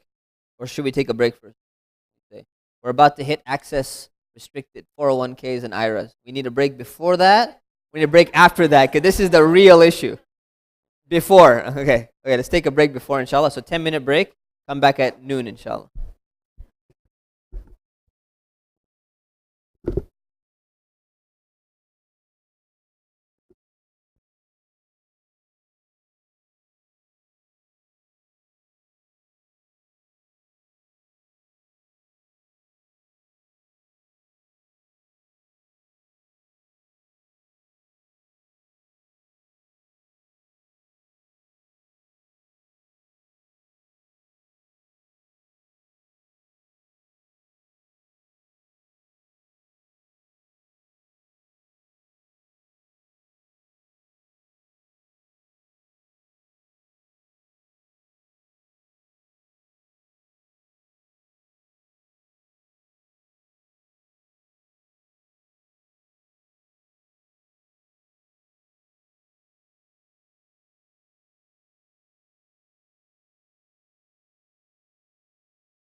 Okay, let's resume inshallah. Bismillah, alhamdulillah, wa salatu wa salamu ala rasulillah, wa ba'd. So, access restricted investment. So, there are some investments which have access restrictions. So, let's take an example. Ahmad gives Talha $5,000 to invest as a partner in a home. So, he has extra money, so I'm going to give you $5,000. I want you to invest in a home for me. So Talha told him, he says, okay, I'm going to invest in this home, but you will not have access to the money that you invested for 3 years. But afterwards, I'm going to give you your money back plus the profit that we made in renting the home and fixing it all up and selling it and all of that stuff. So the question is, will Ahmad have to pay zakah on this money even though he doesn't have access to this money after adjusting for the profit or loss, if it can be determined? The answer is yes. Every year, he needs to pay zakah on this because this is not a loan that he's giving out to someone. This is an investment that he's giving. He's voluntarily giving up his access potential in order to get, a potentially better investment. So every single year, if he can figure out somehow what the current value of his money is, depending on how it's going, right? When he gave the $5,000, is it $6,000 now, or did it go down to $4,000? Whatever it happens to be at, he's going to pay zakah on that money. And the reason is because he voluntarily gave up access to that money in order to get more profit. Now, one of the problems that's going to happen is Ahmad does not have enough liquid assets to pay his zakah. Because let's say he had $5,000 and that's all he had. He gave all his money and he doesn't have any money left in his wallet or in his bank account to pay the zakah on this. Then what should he do? Because his money is stuck in this investment, he's not going to get it back for 3 years. So in this case, if he delays payment of zakah because he doesn't have any money or he can't borrow money from a friend of his or something like that, then he's not going to be sinful for delaying the zakah because he doesn't happen to have the money. The reason is because normally when zakah was originally due, zakah is supposed to be taken from the actual item itself. So in the past, when you had gold, you take the gold from the gold. When you have silver, you take the silver from the silver. If you have jewelry, you don't just use the normal thing is you don't just use your cash. You take a piece of your jewelry.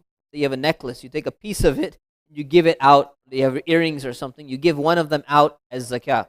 That's the original rule of zakah. Not that you have to, but that's the way it was done, right? You have different commodities. If you have a farm and you have crops, you give some of the crops away. If you have animals, we'll talk about animals a little bit. If you have a bunch of camels or sheep, you're going to give one of the sheep away to the poor. They're going to be able to use it for something. That's the original way zakah was used to be paid.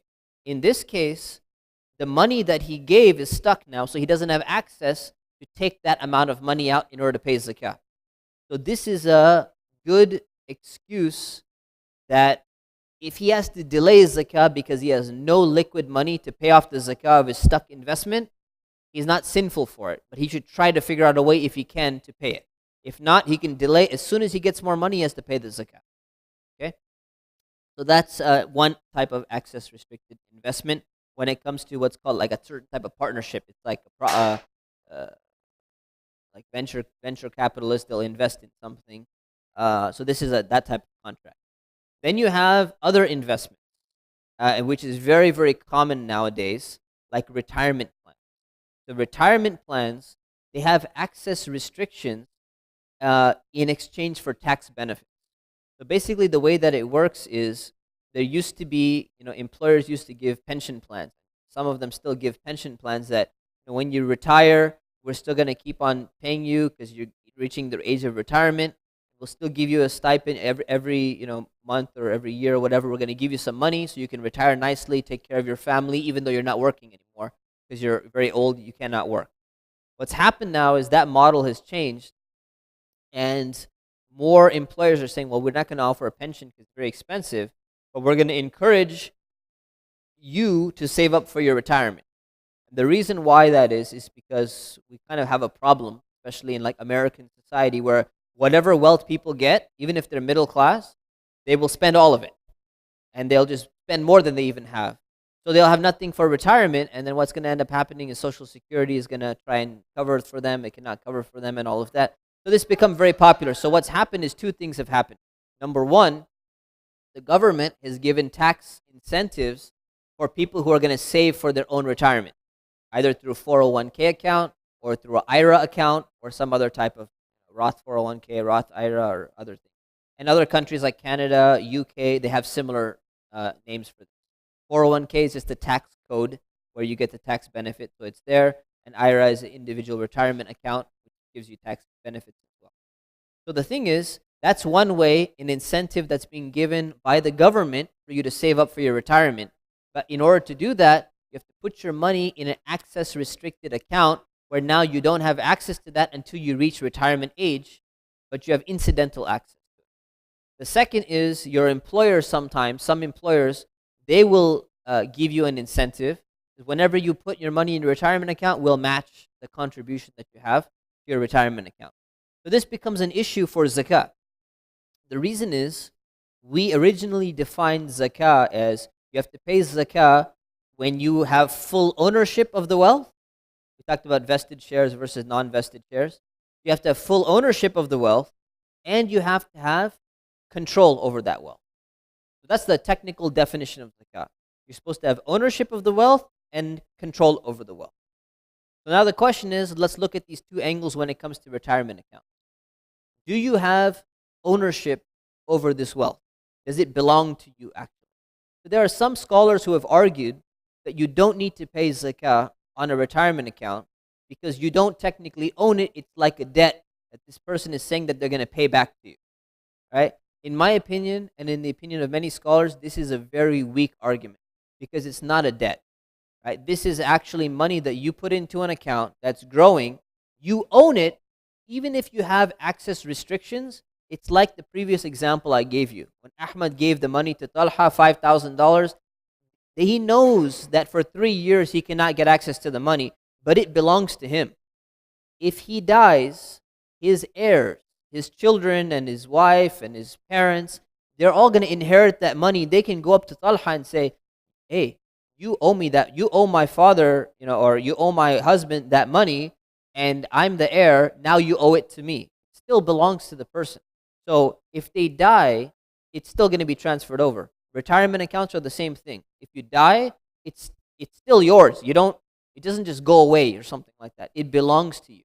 So the argument that you don't have ownership over a 401k or IRA or retirement account, I think is a very, very weak argument. And I think people didn't understand properly what the account is and how it functions. The second question of whether you have control over that account is another debated topic among Muslim scholars. So some scholars say because you don't have access to it, you don't have control over it either, therefore you don't need to pay zakah on your retirement account. Don't quote me, okay? I'm not saying you don't need to pay zakah. Some people have said you don't need to pay zakah on your retirement account because their reasoning was you don't have access to it, which means you don't have control over it. Right? So generally, if you don't have access to something, you don't have to pay zakah on it. So what ended up happening is these people were viewing this as a debt. We haven't covered debts yet, which we're going to, but they were viewing this as a debt that someone has to pay back to you. But it's not a debt. Right? If you look at the way it's viewed, even under law, like civil law, it's not viewed as a debt. It's viewed as something that belongs to you, but you gave up full control for incidental control. So there's one, the argument that you have no access to the account is not true, actually. You have what's called incidental access. And this is very important when understanding this issue. Incidental access means that before you reach retirement age, you're not supposed to go, you're not really allowed to go and just take that money. Just for whatever reason. You say, you know what? Hey, I wanna take a vacation. Let me just go and take my retirement account money and just and take it. You don't always have the ability to do that. But you have access that, depending on the type of contract you have, you could potentially take some out to buy your first home. And at the end of the day, if you were about to become poor, you end up in the hospital, you have hospital bills. You're about to lose your home and you're going to become homeless, right? The definition of poverty, right? you're going to be kicked out on the street, and you have $100,000 in your retirement account. Are you going to be living on the street and you say, well, I have no access to my $100,000? Never. It will not happen. So that $100,000 will come back into your possession. So this is the problem, is that when people make the argument and they say, well, I don't have access to this money, therefore I'm not going to pay zakah on it, they don't realize that you have incidental access. Before you end up poor on the street, you will get a large amount of that $100,000, and you're not going to be living in your car. It's not going to happen. So technically, are you considered well off where you have to pay zakah, or you're not considered well off? You're considered well off if you've got a good amount of money in your retirement account. And usually people who have retirement accounts, they're middle class anyway. They're supposed to be zakah paying people. People who are like really low working class, they don't have retirement accounts anyways in the first place. So that's why I think the argument of excluding people or saying that you don't have to pay zakah on retirement account, I think it's a very weak argument from an intellectual perspective, and I think it's very harmful to people who are poor. And it's very unfair if you understand zakah that way. Let me give you an example. Many people, they have $500,000 in their retirement account. Their retirement account is an example. Their retirement account is invested in the stock market, let's say. Let's assume for sake of argument, they're invested in technology companies like Apple and Microsoft. Okay? I have, hypothetically, $5,000 only. I have no retirement account because I work for the masjid and they don't match retirement accounts, right? So I put my money in the stock market, right? And I buy all technology companies, Microsoft and Apple. According to this opinion, right, I have to pay zakah on my $5,000, and that's all the money I have. That's my entire net worth. And this guy is worth $500,000, has his money in the stock market, invested with tax breaks, and he's getting tax, advantages of all the profit that he's earning on his investments, and he's exempted from zakah, but I'm paying $5,000 zakah every year. Doesn't seem fair, does it? Right? So something is not right with the reasoning and the logic. Something is not right going on here, right? So this is one of the reasons why I'm pretty passionately opposed to this opinion. So that's the thing. But to understand these accounts, yes, there are more nuances and more subtleties. So what's going to happen is there's a lot of things. I can't break down the whole thing, but retirement accounts generally, if you try to dip in or take from your retirement account prior to the age of retirement, you're going to be charged a penalty, and you're going to have to pay taxes because the money you put in is pre-tax money. So, and it's kind of strange how you pay. You're going to. It used to be where you're going to pay interest back to yourself, which is not haram technically. Anyways, without getting into all those details, the first point is the money belongs to you, number one. Number two, you have incidental access to the money, which means that you should be paying zakah on it. Okay?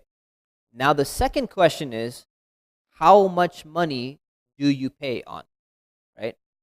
The reason why it matters how much money you pay on is I have my money in a brokerage account in the stock market invested in technology, $5,000. The market value of my investments is $5,000. I pay zakah on $5,000.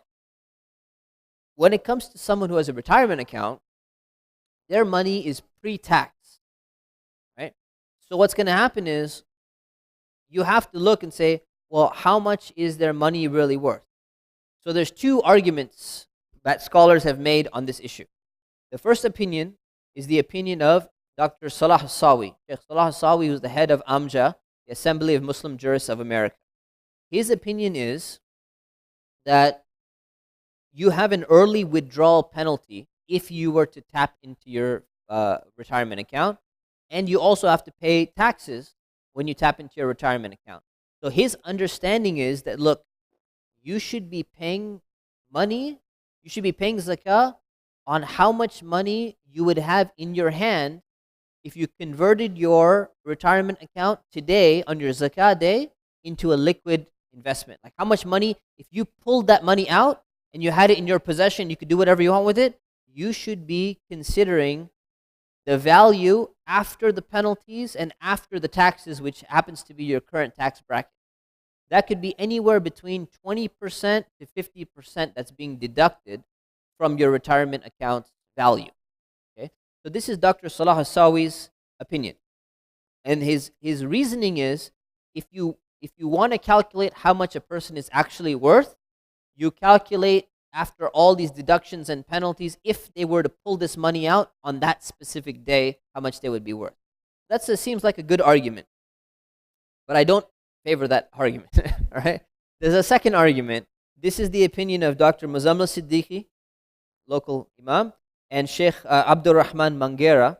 It's also the opinion that I lean towards, and that is that you pay zakah on the entire market value every single year. And the reason is a number of things. One, you voluntarily put your money into that. We already talked about that. Now the account is owned by you. The actual amount of the capital is going to be given consideration because your investment is actually growing every year through the full amount. When your investment goes up and you get the tax advantage, right? Let's say you have $10,000 in there and you get a 10% return the following year. Is your 10% return going to be on $10,000, or is it going to be on 10,000 minus taxes and penalties, which ends up becoming 7,000? Is it going to be 10% of 7,000 or 10% of 10,000 when your money grows every year? 10% of 10,000, right? So that's point number one to keep in mind. Point number two, do the majority of people, the vast majority of people, are they ever going to withdraw from their retirement account prior to retirement?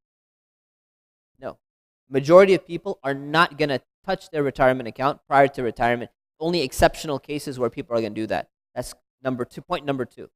Point number three is that when they retire, they're going to not pull out the entire lump sum of their retirement account. They're going to pull out monthly installments, which completely adjust their tax bracket from where they are. So they could be in a 45% tax bracket right now, and they may be in a nothing tax bracket by the time they reach retirement in the way in which they're withdrawing their funds. So they actually, if you subtracted 45% right now, and later on when you actually withdrew the funds, you almost withdraw nothing in terms of taxes, and there's no penalty. So you're not realistically going to be incurring any of these charges, yet you're deducting them from your zakah expense. If you take all these three aspects into consideration, whatever three I mentioned, I even forgot them right now. The one is that most people will not dip into their account. What was number two? Tax break, right? In terms of how your money is growing, right? Your money is growing not on the deducted version, but on the full version, right? And most likely your tax bracket is going to completely change, and you're not going to incur any penalties. So why should you deduct a penalty that's almost never going to be incurred? Every year you deduct it. Why would you deduct a tax bracket that's never going to be incurred in that tax bracket in the first place, right? So that's why I think it makes sense. And on top of all of that, people who have retirement accounts are generally very well off. They can afford to pay, right? So the only issue that comes when you take this opinion, or even the other opinion, is that what people will do is they'll put so much money into their retirement account that they don't have enough liquid assets to pay their zakah, because they put everything. Every single year they put like the whole as much as their paycheck as they can into their retirement account. Now they have a retirement account that's $1 million. If they have $1 million, how much money do they have to pay in zakah every year? 25,000, right? They're like, well, I don't have 25,000. Well, you're technically a millionaire, okay? You have $1 million. Why don't you put a little bit less into your retirement account this year? You could pay your zakah off. But they're like, no, I want to keep putting it in there, right? So you have two options here. One, the right thing I think to do would be to put less money in the retirement account, because you've saved up pretty good for retirement. Pay your zakah, because there are people who don't have food to eat, right? There are people who are living in their car. So yeah, you're trying to save up for an amazing retirement. You're going to go on vacations and everything. But there are also people who need some basic living standards as well. Pay your zakah off rather than saying, well, I'll pay it off later. Worst case scenario, if you don't have liquid assets, just like in the other example I talked about, if you don't have liquid assets because they're tied up, what do? You pay late, and you're excused for paying late. if you couldn't somehow get into that account and you were not able to withdraw some funds in order to pay your zakah off. You have a reason for delaying because that money is, in a sense, stuck, but not stuck always. And if you are in incidental poverty, you would have access to that wealth. Okay, so these are the two opinions. I think both of them are respectable opinions, but I lean towards the one that I mentioned, of paying the entire thing. That's my take on it. Let me finish this, and then I'll take a question.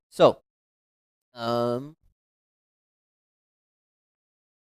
so okay, I mentioned the vested part. So it's important to remember that when a company matches your retirement contributions for the employee, zakah is only going to be due when that matching becomes vested, which means a span of time is passed over that where the ownership is guaranteed, it's not revocable, and it cannot potentially be taken back.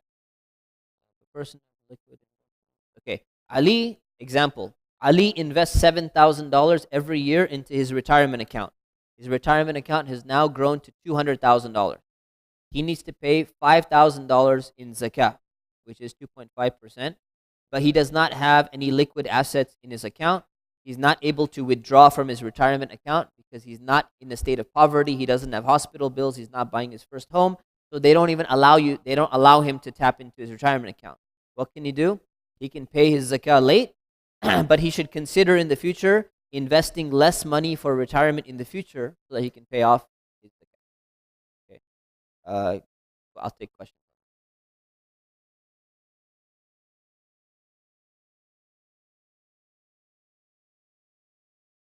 Late here means as soon as he can get some liquid money to pay off the zakah that he owes, he won't, because he has no liquid money. In this case, like this guy, he owes 5,000 in zakah. He doesn't have any money, so he needs to pay zakah now, but he cannot tap into his retirement.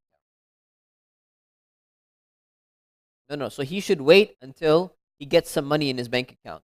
The moment he gets some money in his bank account, his father gives him a Eid gift of $7,000. He should say, you know what? Before I take the $7,000 and say, hey, we're going on a family vacation, he first pays off his zakah, and then he goes.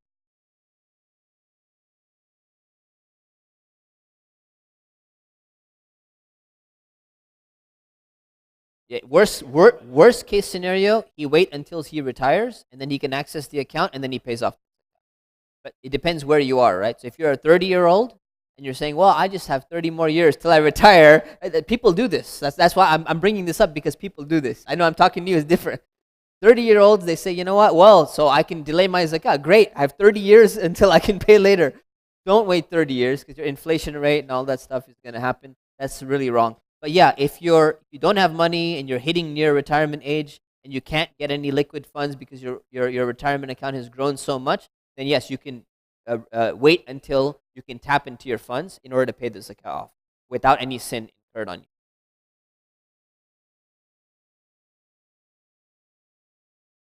Every year. Yeah, it's like money. It's money that you have. You own it. It's like any other investment. Like investment in the stock market, investment in something else.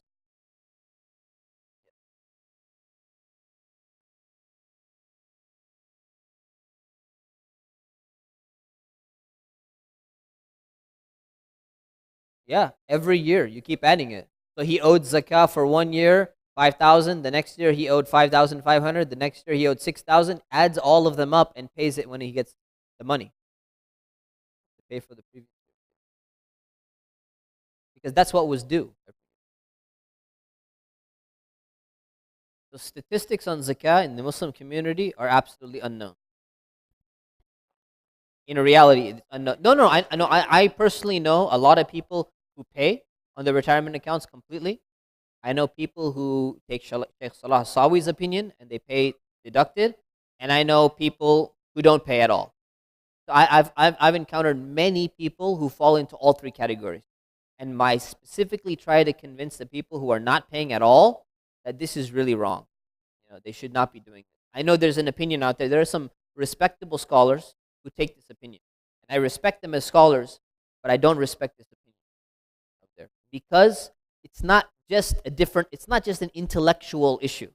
Right? A lot of opinions you can say, well, intellectually, should you say Ameen out loud in Salah, or should you say it quietly? That's an intellectual issue. this is an issue that's affecting people who need money because they're in a state of poverty. So this is not just an intellectual argument, but has social ramifications. That's why I'm more passionate about it.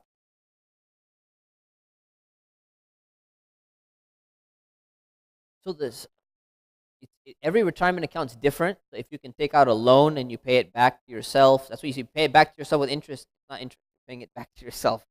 If you can take a loan out or something like that, yeah, you should do that and pay zakah. Some of them, from what I've heard, I can't view every contract.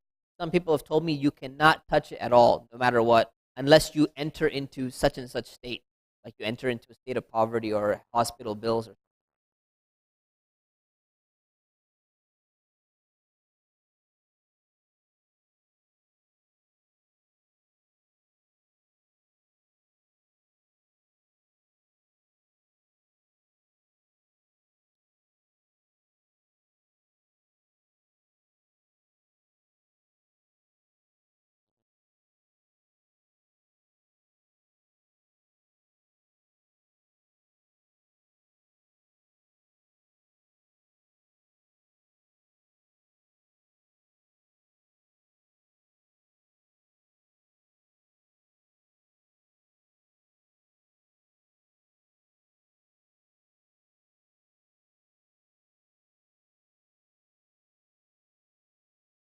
you have pension, right? So pension is different. So pension is not there's no maximum or minimum amount, right? Until you survive, until your death, right? Is it inherited by any family members? Only the wife, right? The thing is, pension plan does not come into the same categories because it's not an actual money amount. It's more like an insurance type plan where they're gonna keep on paying until such and such event takes place. So it's not put in the same rules as this category. Pension plans are viewed as something different, like Social Security almost. So it's the payment is not viewed.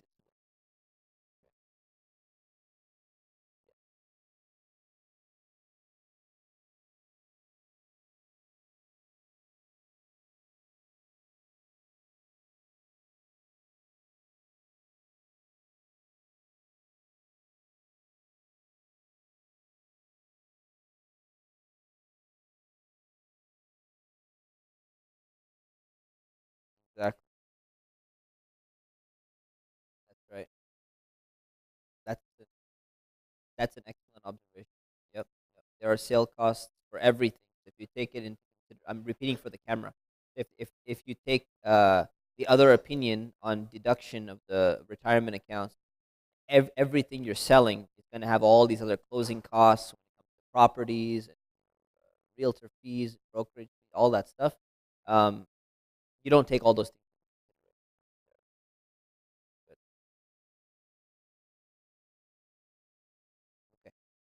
Okay. Let's move on. Okay, debts and loans. All right. So debts which are currently due and which the debtor intends to pay off uh, are going to be subtracted from a person's wealth when calculating the minimum amount, calculating the nisab. Now I'm going to repeat this 3 times. Repeat it 2 more times, okay?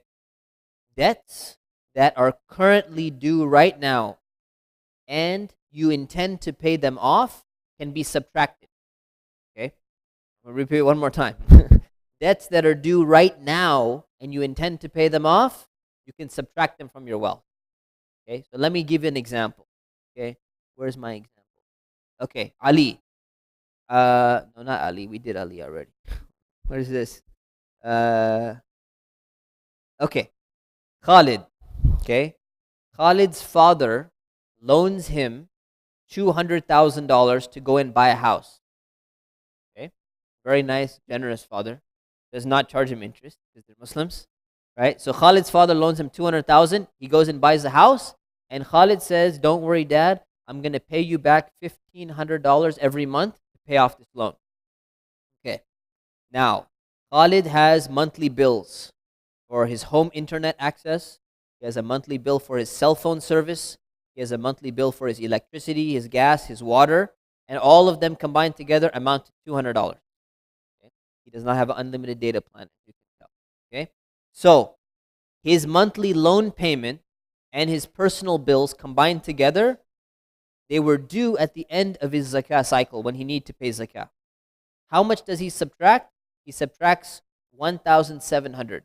1,500 for the loan payment of 1 month that he owes his dad, and 200 for all the bills that are due now, but he's not paid them yet. So he looks into his bank account, and he sees his bank account is $10,000. Okay? He subtracts $1,700. Is he still over the Nisab minimum threshold to pay zakah? Yes, he is. So he will pay on that much money. 10,000 minus 1,700, which is what? 8,300. 8,300. He's going to pay zakah 2.5% on 8,300. What do some people say? And they argue. They say, well, since he has a $200,000 loan from his dad for this house, or if you have a mortgage from a bank in a house, you have $10,000 in your account and you owe $200,000, you're minus $190,000. You're not going to pay zakah for the next 25 years. There's a lot of people who say this. This is completely wrong, because this guy has more than enough money to live his lifestyle, driving a nice car, got a nice house, he's got he's getting money into the home and everything. And there's too many people I know. They make this argument and they don't pay zakah because they say, well, you subtract your debts, right? That's why I read the definition 3 times. You subtract debts that are currently due and you intend to pay them off. When you have a long-term loan, you subtract the one installment that you are due to pay right now. When you get a loan from a bank, they don't say, we want you to pay right now. They say, we want you to pay over 30 years in monthly installments. When you get a loan from your dad, at least Khalid's dad, he said, you can pay me monthly $1,500. So he does not subtract $200,000 and say, therefore, look, I cannot pay zakah. In fact, you guys should give me zakah because I'm in need of zakah because I have to pay off my dad. This is absolutely not the case.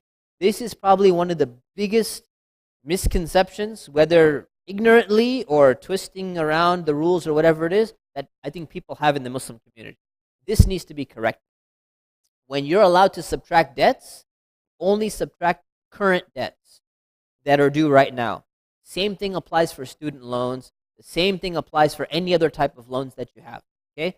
Long-term debts are not subtracted. And any other debts that are not billed right now, you cannot subtract it. So let's say you're paying your zakah on June 29th, right? And you are renting an apartment. Do you subtract your next month's rent for an apartment that you're going to pay your landlord? No, because it's not been billed. When is it due? It's due on the 1st of the month, right? So you're paying zakah on June 2nd. But your landlord says you have 5 days to pay me. You could pay me by June 5th. You've not paid yet. Okay? And you look at your bank account, has $10,000 and your rent is $2,000. Do you pay zakah on $8,000 or on $10,000? $8,000. Because your rent was due on the 1st of the month, but you have to pay it by the 5th. So when it's due, you can subtract it. When it's not due, you cannot subtract it. Same thing with your electric bill, your phone bill, your water bill, all the other bills and things that are due right now. Only if it's due and you intend to pay it off. If you're going to go and challenge your landlord and say, forget you, I'm not paying $2,000. I'm going to go and fight you in court or something like that. If you're not intending to pay, you don't deduct it, right? Because it may not be incurred in the first place. That's the way debts and loans generally work. If you have a debt that has no specified due date, okay, there's no specified due date, then you only subtract that when the debtor makes the intention to pay off the debt. So only when the intention is, okay, I now am going to pay off this debt, then you subtract it. Otherwise, you do not subtract it. So Khalid's dad says, you know what, here's $200,000. Whenever you can pay me, you pay me back. Don't worry about, you don't have to pay me monthly. You're a good kid. I'm going to help you get this house. Pay me whenever you can. So Khalid, he's like, you know what, 1 month, he pays $3,000. The next month, he pays $1,000. The next month, he says, you know what, I spent too much money on family vacation. I'm not going to pay my dad anything. You only subtract whatever debt you plan on paying from the amount if there's no due date on the debt. Okay?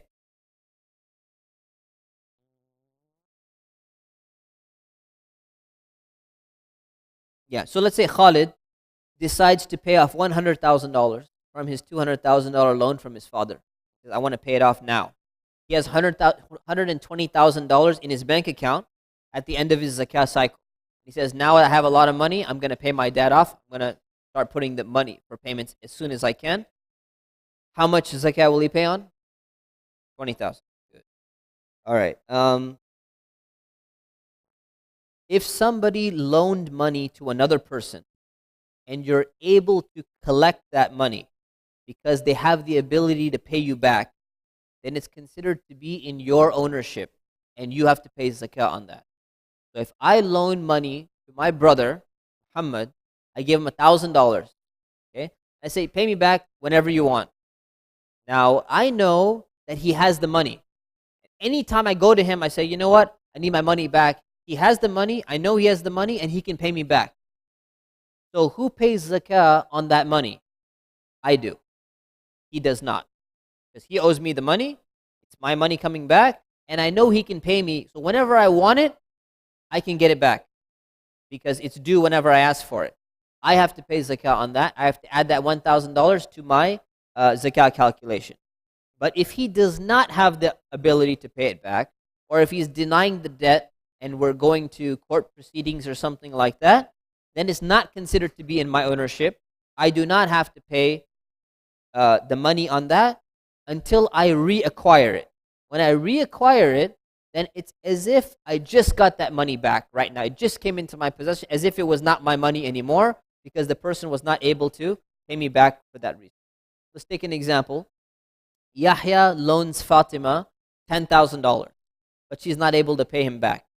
When the time comes for Yahya to pay zakah, he does not consider the $10,000 to be part of his wealth. 7 years later, Fatima comes back and apologizes and gives him the $10,000 back. He will start to include the $10,000 in his zakah calculations from the day he gets the money back. Okay? At the end of his zakah cycle. Let's move on. Get the water first.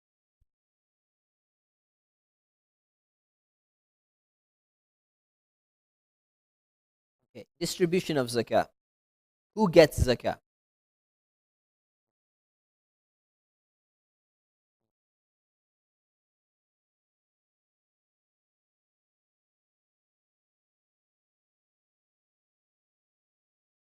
Same thing, any type of loan, if your payment is due, it doesn't matter what your intention is.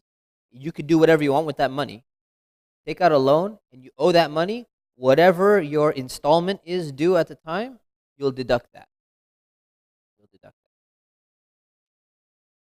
All right. Distribution of zakah. Who can receive zakah? So there are a specific number of eligible recipients that can be receiving zakah, like in terms of distribution. Who gets the zakah? These are specified in the Quran. So Allah gave specific categories, and anyone outside these categories cannot accept zakah. They will not be given zakah. So who are eligible recipients? First of all is the poor and the needy.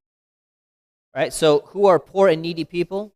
This usually applies to people who cannot afford the necessary things in life, like housing, and food, and clothing, and all of that.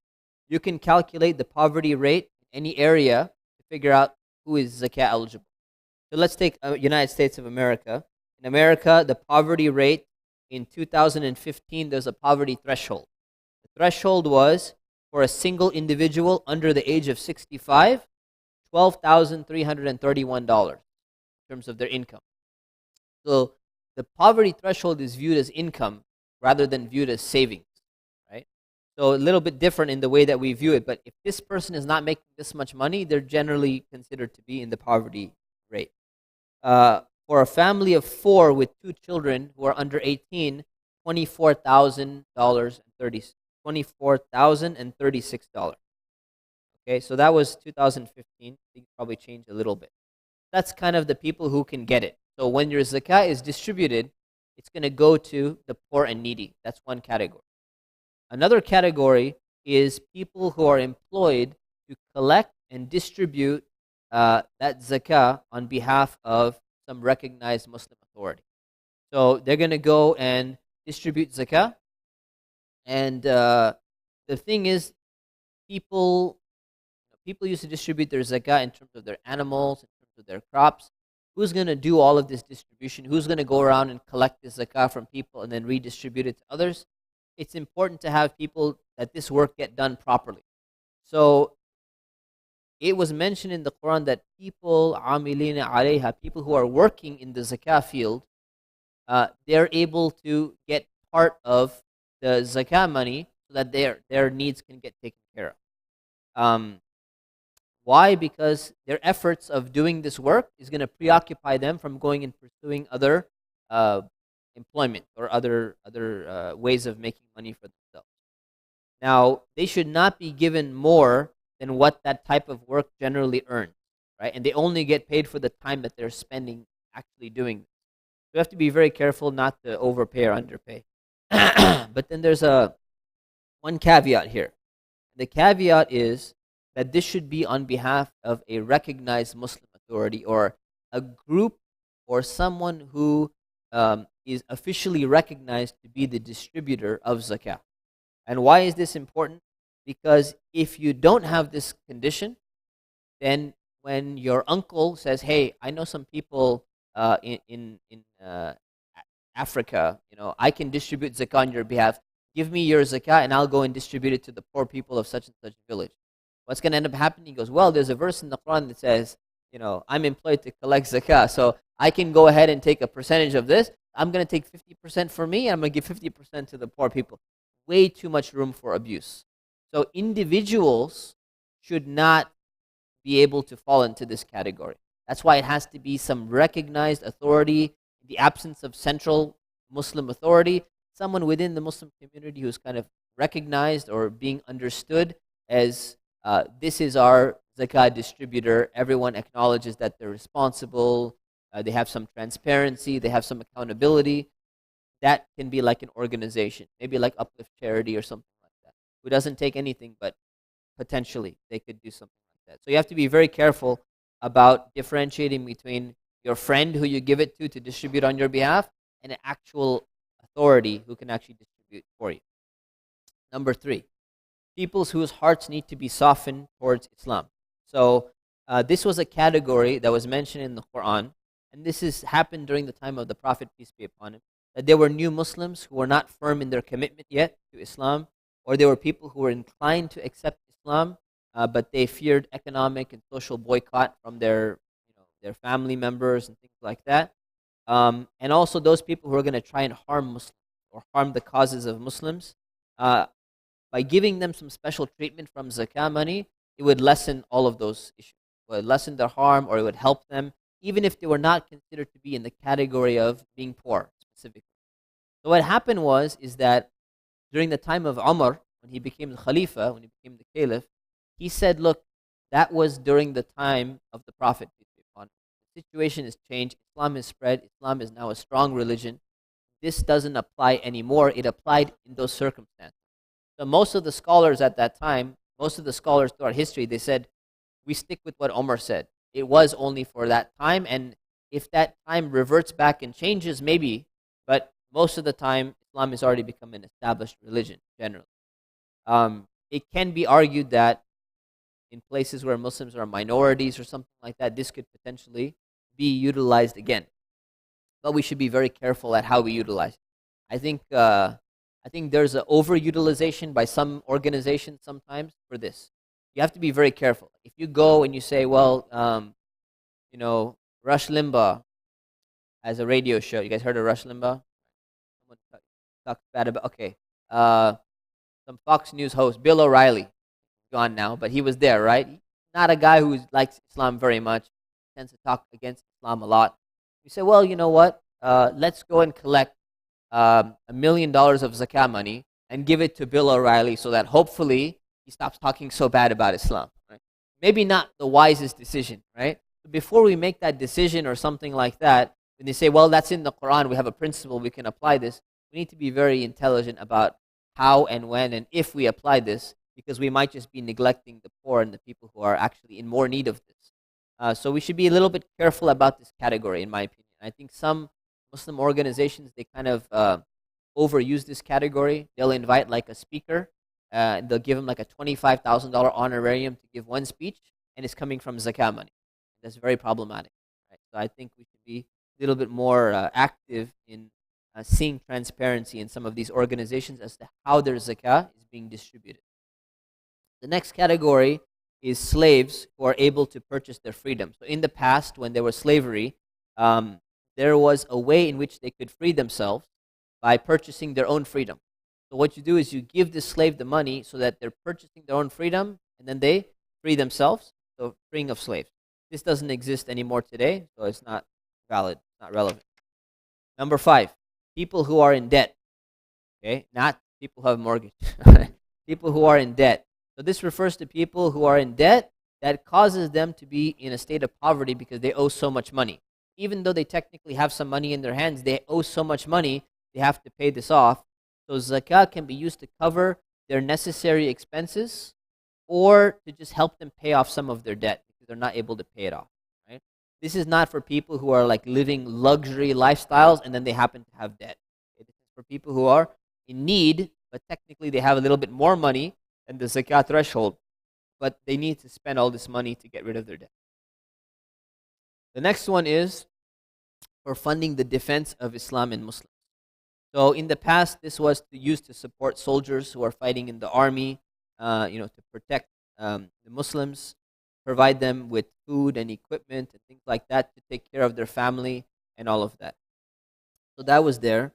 And Imam Abu Yusuf, who's the student of Imam Abu Hanifa, his understanding of this category was it's only for the soldiers who are poor. It was mentioned again in the state of poverty, not in a state of someone who has enough. But so there's a little bit difference of understanding there. And number 7, someone who does not have access to their wealth. So somebody is stranded as a traveler in a foreign land. They have money in their own homeland, but they don't have money now. So you can give them enough zakah so that they can get back home to their wealth. So technically, they're not poor, but because they're stuck in a land where they don't have access to their money, they're incidentally poor.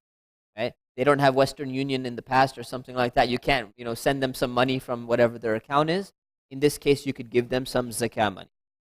So this is the people who can receive zakah. Okay? Now, who cannot receive zakah? Zakah is invalid if you give it to the following people because they're not allowed to get zakah.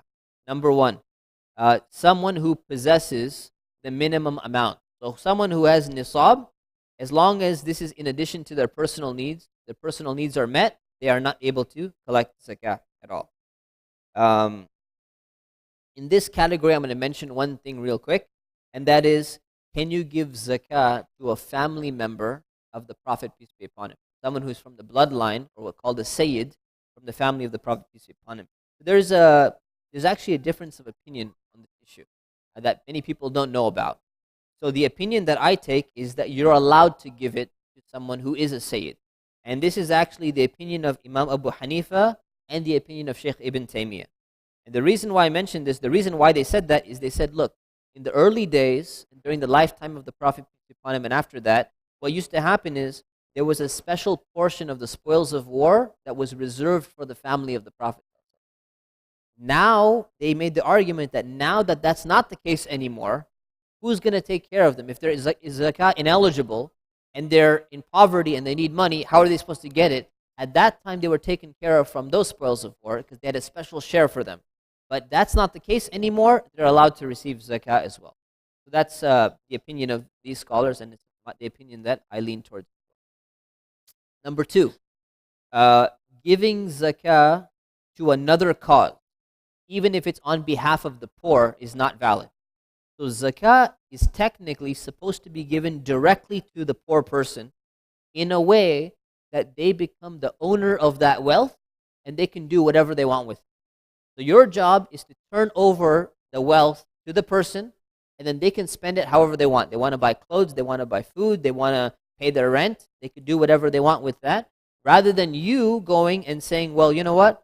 I'm going to build a school, and a lot of poor people, they're going to come and study at the school. You've not turned the money over to them and given it to them in their possession. So zakah is not supposed to be used to build a school. It's not supposed to be used to build a mosque. It's not supposed to be used to build a hospital, to build a bridge, or any other type of public work.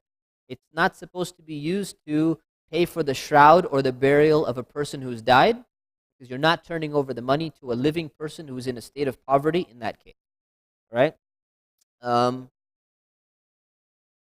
Yes. Number 3, to non-Muslims. So zakah is not given to non-Muslims because it's also not collected from non-Muslims. Because they're not paying it, so it's not going to be redistributed back to them.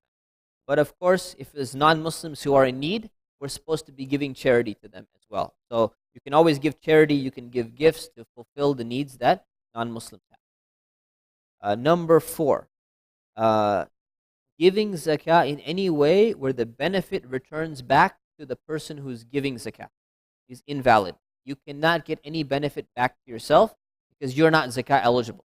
So let's take some examples.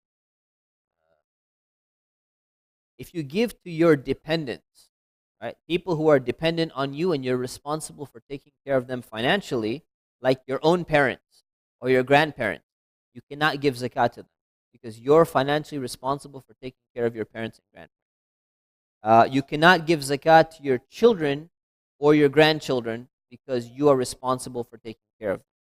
You cannot give zakah to your spouse, okay, because you're responsible for, well, the man is responsible for taking care of the wife, and the wife, if she were to give her zakah to her husband, what will her husband do with the money?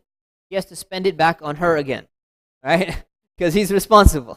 You cannot give zakah back to your wife, and there's a difference between that. And you cannot give zakah. You cannot give zakah to these type of people because the benefit comes back to you. Okay. But you can give zakah to other close relatives.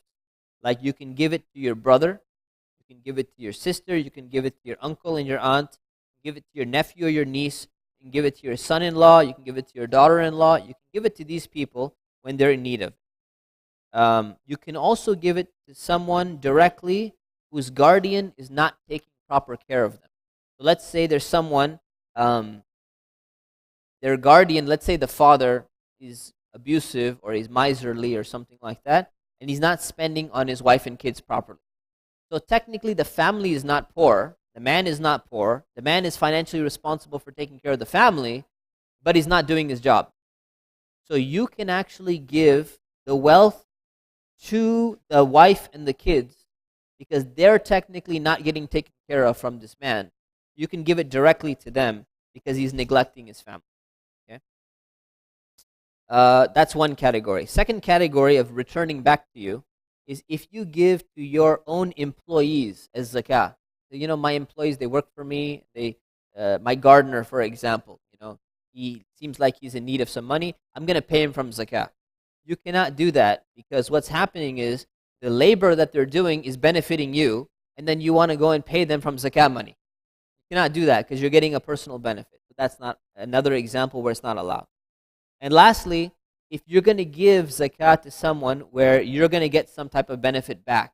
So for example, let's say Muhammad, he wants to distribute his zakah to the organization Muslim Relief Aid. Made that up. I combined Islamic Relief and Muslim Aid. All right, so Muslim Relief Aid. And Muslim Relief Aid is going to go and distribute the zakah on his behalf. And they told him, they say, if you give it to us, we will place an advertisement for your business in our magazine. You get a little business advertisement. He goes, wow, why should I give it to Islamic charity when I could give it to Muslim Relief Aid who's going to put this ad in their magazine for me, right? So I get a benefit. You cannot do that. You cannot take a benefit for giving your zakah. Then you go to Islamic charity organization. They say, well, you give us your zakah and we'll distribute it to the poor people for you. We have a special gift basket. So don't go to Muslim Relief Aid. Give it to us and we'll distribute it in the Middle East instead of in Africa like the other organization. And people are in need there, we'll give you a little gift basket. You cannot take this gift basket.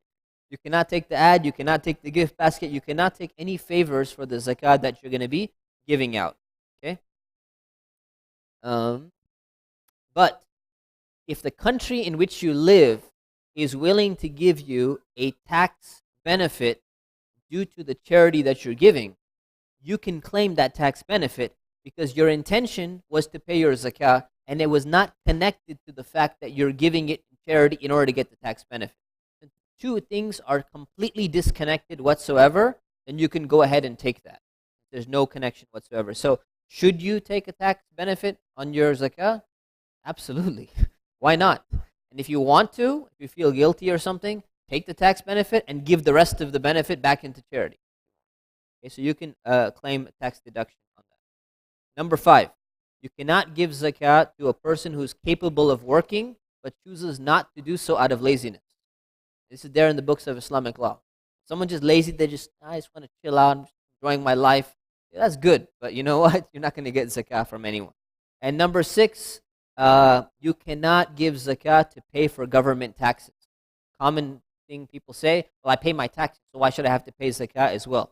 Well, government taxes are not spent only on zakah eligible categories. You go and look at the categories, yes, there's an aspect of where it's going to some people who are in the zakah category, but the majority of it is not going to the zakah category. Therefore, you're not allowed to say that, well, I already paid my taxes or my tax will be offset from my zakah or whatever it is. No, that's not the case. Okay? Unless the taxes, hypothetically, in some place happen to coincide exactly with the zakah category, then maybe you have an argument for that. Otherwise, no. All right. So there's some rules and priorities, and then we're done. Almost. So zakah can be distributed any way you want according to the deserving recipient. It's preferable that when you're distributing it, you do it according to the needs of the community. So don't put all your zakah just in one category and you neglect another category. You kind of distribute it, but always give priority to the poor and needy because they're the number one priority of giving zakah calculation. Okay? So that's that. It's recommended that first you give to your relatives. The number one priority, if you have zakah and you have needy relatives, you give to them first. Doesn't matter where they live. Priority number 2 is your local area. Jamal, can you ask him to make adhan without the microphone? So the second is to give in your local area. Why? Because that's where you made the money in the first place, for the most part. That's where you live. You take care of the people around you first. Everyone should focus on their own local areas. Unless there's an urgent need, some catastrophe happens somewhere, then you can redistribute your zakah to that area as well. Zakah can be paid out directly to someone. So if you know someone who's in need and they're qualified to receive zakah, you can give the zakah directly to them.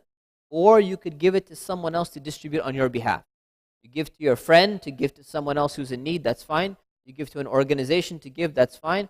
You give to an official organization, they can collect a little bit of the zakah to get the redistribution done as well.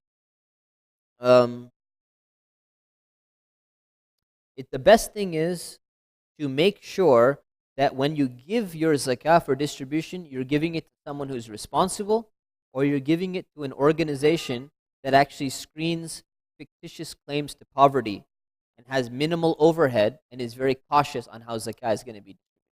So not every organization is going to be the same. So you have somewhat of a responsibility to choose the right person to distribute your zakah to. And likewise, to maybe investigate a little bit to see, is this person really qualified to receive my zakah? A few more conditions of distribution. You have to make the intention when you're giving your zakah out. As long as your intention was initially made in your heart, you don't have to say, I am giving you zakah for the sake of Allah, and give it to them.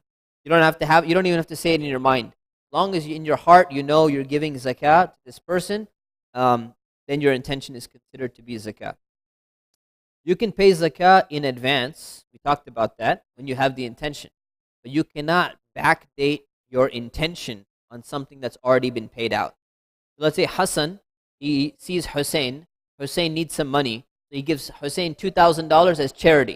He says, look, I know you need some money here. I'm going to help you out. You're my friend. And then he didn't consider it as his zakah. And then a few months later, it's his zakah time. He goes, oh man, I owe $5,000 in zakah. That's a lot of money. I didn't realize. I'm going to count my back $2,000 I gave to Hussein as my zakah. No, he didn't have the intention of giving it as zakah. You cannot backdate your intention. You cannot deduct that. Right? When you're giving, it is not required to notify the person that it's zakah money. So when you give to someone, you don't have to tell them, look, I'm giving you zakah money. You could just say, look, this is a gift for you. You know that there's zakah eligible. Here's a gift for you. Because receiving zakah in some societies, it represents some type of shame. Some people are embarrassed. They don't want to receive it. You can give it and you don't have to specify that this is zakah. But if they ask you, is this zakah, you cannot lie to them. Right? You have to tell them, yeah, it's zakah. That's my intention. They can refuse it if they want. So Zayd knows that his friend Ammar is poor and he would be ashamed to receive zakah money from him. So Zayd gives him a gift, and this is a very expensive gift, and he says, look, here's a gift, I have this gift, but in his heart, he has the intention to be giving him zakah because he knows he's zakah eligible. His zakah is considered to be fulfilled. You can distribute zakah, what does that say? You can distribute zakah in any form of wealth as long as it actually is going to be helpful for the individual. Let's see, where is that? So can you give medicine as zakah to someone who you know is actually needs medicine? Like if you gave them the money, they have the choice between buying clothes or buying medicine or buying food, and they actually need the medicine. You can actually give them medicine. You can give them gift certificates to certain stores or something like that, as long as it will help fulfill the needs of that person. What you cannot do is you cannot go and say, well, here's a brand new espresso machine, right? Because that's not fulfilling the needs of the person. So you cannot say, well, I'm giving it in zakah. You cannot do that, right? Some people will do that. They'll be like, oh, I just won a $400 Nespresso machine, but you know what? Let me go and give this in zakah to the poor person. You cannot do that because they don't really need it. And now it's actually recommended to distribute money or items in that form if you think it's more likely to help the person, or if there's like a legitimate fear that you have, if you give this person money, they're going to misuse the money, then it's recommended to actually go and spend it on their needs somehow so that they will not misuse the money that you give them. So for example, you can pay off their rent. If you think you give them the rent money and they're going to go and spend it on something that they shouldn't spend it on, wasted their money, you can go and pay the rent for them. Or you could go and buy them medicine, or you can go and get them a gift certificate or something like that. But you cannot select any form of wealth that's going to bring back personal benefit to yourself, right? So if you go, well, I know this person is saying that they need a computer, but they're too poor to buy a computer. Well, guess what? I just happen to have a 2-year-old computer that I've been looking to get rid of. Guess what? Here's zakah for you, and you give them your computer. You're getting a personal benefit because you're trying to dispose of your own computer. So you cannot do that. Right? Another example, Muhammad owns a pharmacy, and he says, I want to help the poor people by distributing medicine. So he goes and he takes the market value of the medicine he has in his pharmacy and gives it out to the poor. He cannot do that because he's getting the profit of the sale. He's not giving it out at his cost. So he's not allowed to do that. But if he gives it out at his cost, or somebody else goes and buys medicine from somewhere else, then they can go ahead and distribute it to them. Let's see, what else? If you give zakat to someone and you find out later on that they were wealthy and they were not zakat eligible, you are still considered to have discharged your obligation as long as you did somewhat effort, a little bit of effort to determine that they seemed to be in need, but then it turns out that they were not. If you pay your zakah late, the amount is going to be considered on the market value of what was owed on the day it was due. So let's say your investment was $10,000, but you delayed paying your zakah for 1 week. And now all of a sudden, your stocks drop down to $9,000. You still owe zakah on $10,000. Okay? If someone is paying late, like we said, paying late is sinful. You should not delay your zakah. But if someone was raised in a non-practicing Muslim family, or a society where they don't learn about Islam, they don't understand what zakah is, they don't understand that zakah is an obligation, and they were not really told to pay zakah or taught how to pay it, or they were not understood the importance of it, they do not need to make up all the past years of zakah that they have missed, because they're in a category. They should ask Allah for forgiveness for not knowing and not understanding these things. Zakah can be paid out in increments. Increments is spelled wrong, it looks like right there, but on my paper it's spelled correctly. Zakah, yeah, I know how to spell increment. Zakah may be paid out in increments in order to help the person manage their wealth. So if you're distributing zakah, let's say for example Ali, he wants to give zakah to his cousin, and his cousin is in need, but he's afraid that every time he gives him some money, he's going to waste it on some luxuries. So instead, he can decide, I'm going to pay his rent every month. But what you should do is, let's say your zakah is going to be $5,000 at the end of the year. You say, okay, well, I'm going to pay his rent for 3 months. Each month is whatever, 1,500, something, 1,600. So what's going to happen is, if you wait until your zakah is due, and you say, now I'm going to pay the next 3 months of rent, 1 month, 1 month, 1 month, what's happening? Your zakah is late. So what you should do instead is you pay early so that all your zakah is fulfilled by the time your zakah window comes. Does that make sense? Yeah? Okay. Okay. And then other stuff which we're not going to cover in detail. If you own a farm or you have crops or something like that, any farmers in here? Crops? Good. So we're going to skip that. You would have to pay zakah from your crops. Anyone who possesses 5 camels, anyone owns 5 camels? No? 30 cows or buffalo? Or 40 sheep or goats? Nobody? Okay, so we're going to skip that as well. If you had that much animals, you would have to pay. You own the animals? Yep. The farm, you have crops coming out? See me after class, inshallah. All right.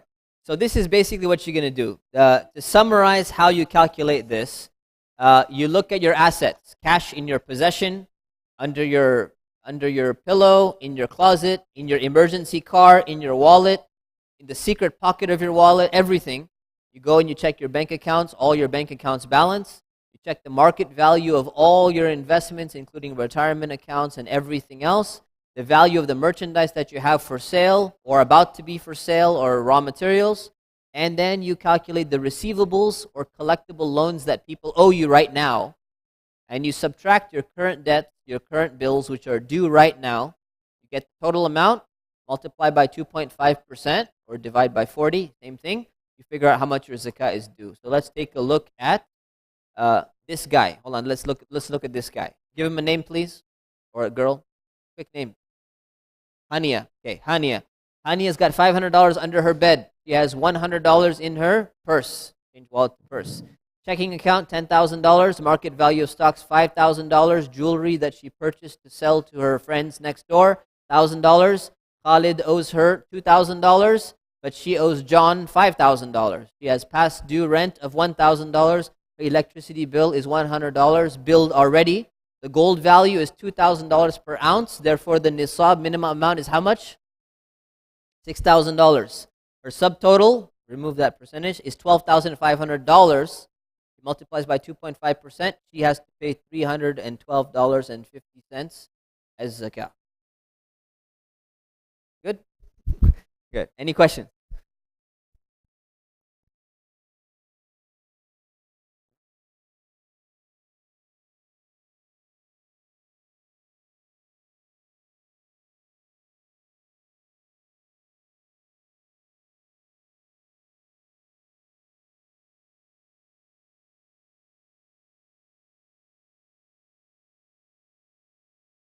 Only if it's due.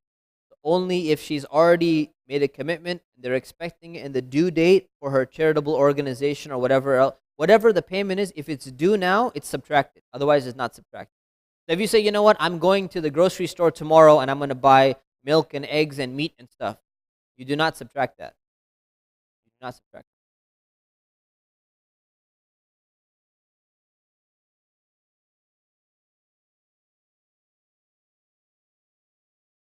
Only if she gave it with the intention of zakah.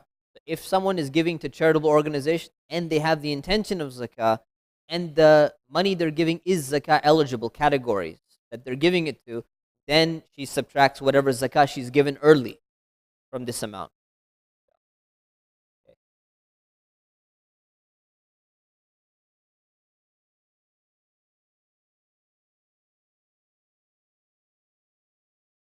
So keep in mind the problem with the January to December calendar is 354 days, lunar days. We have to make sure we do 354 days, not 365. Otherwise, zakah is late. If that's your date, your zakah beginning of your start date, yeah, your zakah cycle, as we can say, the 1 year zakah cycle, then yes, that's how you pay. Every year you keep paying on that, whatever's at the end. You can pay ahead of time, and either readjust your schedule or deduct from when you're going to be paying. Yeah.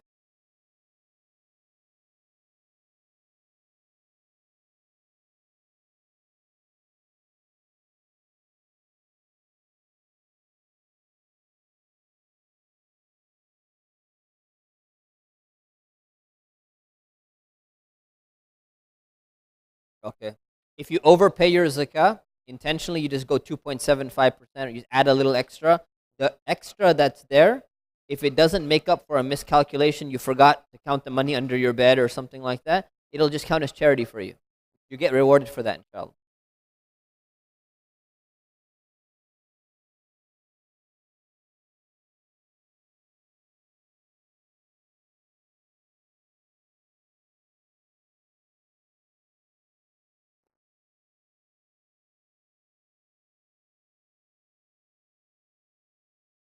Assuming that we are paying because it's an investment property and you're going to be selling it, right? Do you offset your amount that you have on it? Yes, offset, because that becomes a cost.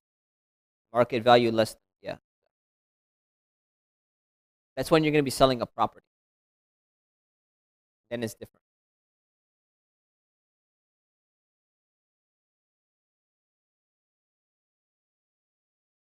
So were you here when we covered that? Yeah. So it depends on the intention. So if you're looking at it as an investment, then you need to pay on it. If you're looking at it as just your personal use, you don't see it as an investment at all, you don't have to pay on it.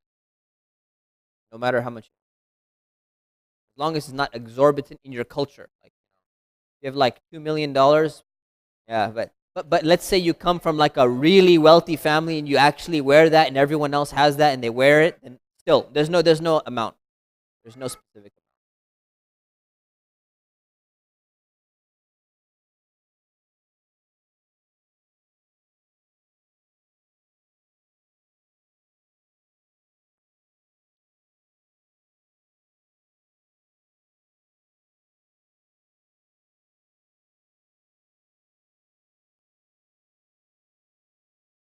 So you had $4,000 last year, and now you have $5,000 this year. You pay on $5,000, even though it just came 1 week ago. Okay. If you want, after we pray Zuhr, we can come back and continue with questions. If that's fine, inshallah. So let's go for Zuhr right now. And if you have any questions, I'll come right back after Zuhr. Assalamu alaikum.